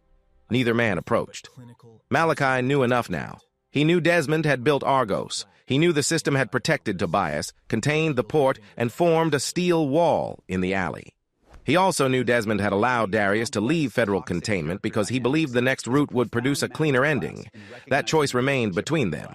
Respect did not require forgetting danger. Sometimes respect required remembering it precisely. Malachi touched 2 fingers to the brim of his hat. Desmond gave a small nod. Then he turned toward the park. Tobias Finn worked near the public flower garden. The city had offered him a place in transitional housing after his release from rehabilitation. A social worker helped him replace his identification papers. Physical therapy restored enough strength to his injured leg that he could walk with only a slight stiffness in cold weather. The garden job began as 3 supervised mornings a week. Tobias asked for 5. He liked the early hours before visitors arrived. Plants did not ask where he had slept the previous year. Soil did not care whether a man had once been treated as evidence instead of a person. He wore clean work trousers, a green city vest, and gloves tucked into one back pocket. When Desmond entered the park, Tobias was replacing damaged flowers along the path. He looked up. For a moment, he studied the maintenance coat. "You work the signals?" Tobias asked. "Fiber systems? Everything running right today?" "Mostly." Tobias smiled. "Mostly is honest." Desmond looked at the flower bed. The new plants had been arranged around a patch of older growth rather than replacing it. "You kept those," he said. "They were here first." "Some were damaged." "Damaged isn't dead." Tobias returned the small shovel to his cart. His gaze rested on Desmond's face, searching for a memory he could not fully reach. Sedation, blood loss, and pain had reduced the night of the collision to disconnected impressions. Bitter coffee, headlights, cold pavement, a voice from somewhere above telling him help was coming. Desmond had never spoken to him directly that night. The roadside emergency unit had carried a generated response after the ambulance protocol activated. Still, something in Desmond's voice seemed familiar. "Have we met?" Tobias asked. Desmond could have told him. He could have accepted gratitude. He could have explained that the housing complex behind them, the job, the medical protection, and the investigation all traced back to a decision made while police fastened handcuffs around his wrists. But salvation that demanded recognition became another form of debt. "I work this district," Desmond said. "You may have seen me around." Tobias considered the answer and nodded. "Maybe." A group of children ran down the path from the new housing complex. Their parents called after them to slow down. One child stopped beside the flowers. "Can I pick one?" Tobias crouched carefully. "Not this one." The child frowned. Tobias pointed toward a bed of herbs farther along the path. "But I can show you which leaves smell like lemon." The child followed him. Desmond watched them go. Argos sent a routine maintenance notice to the device inside his coat. A traffic relay 2 blocks west had reported intermittent packet loss. Nothing dramatic, nothing requiring hidden authority. Ordinary work. He accepted the assignment. At the edge of the garden, Tobias looked back and lifted his hand in farewell. Desmond returned the gesture. Then the quiet fiber optic maintenance worker joined the flow of people moving through the park, indistinguishable from residents, caretakers, parents, and city employees. Behind him stood the housing built from recovered theft. Ahead of him waited a damaged signal that could be repaired before most people noticed it had failed. The city would never know every choice made in its defense. It did not need to. The greatest power Desmond possessed was not the ability to close roads, move cranes, or make violent men kneel. It was the ability to do those things and still choose to walk away without demanding that the world call him powerful. And perhaps that was the question left for everyone who had followed his story. Was Desmond a guardian, a dangerous man who chose restraint, or both? And which character do you believe carried the greatest blame? Share your thoughts and subscribe to Infidelity Director for more stories where betrayal, consequence, and courage collide. Thank you for watching. May this story remind us that real strength is not measured by how completely we can destroy those who hurt us, but by whether we protect the innocent, accept accountability, and choose justice when revenge would be easier. Even after betrayal, the choices we make next can still build something better.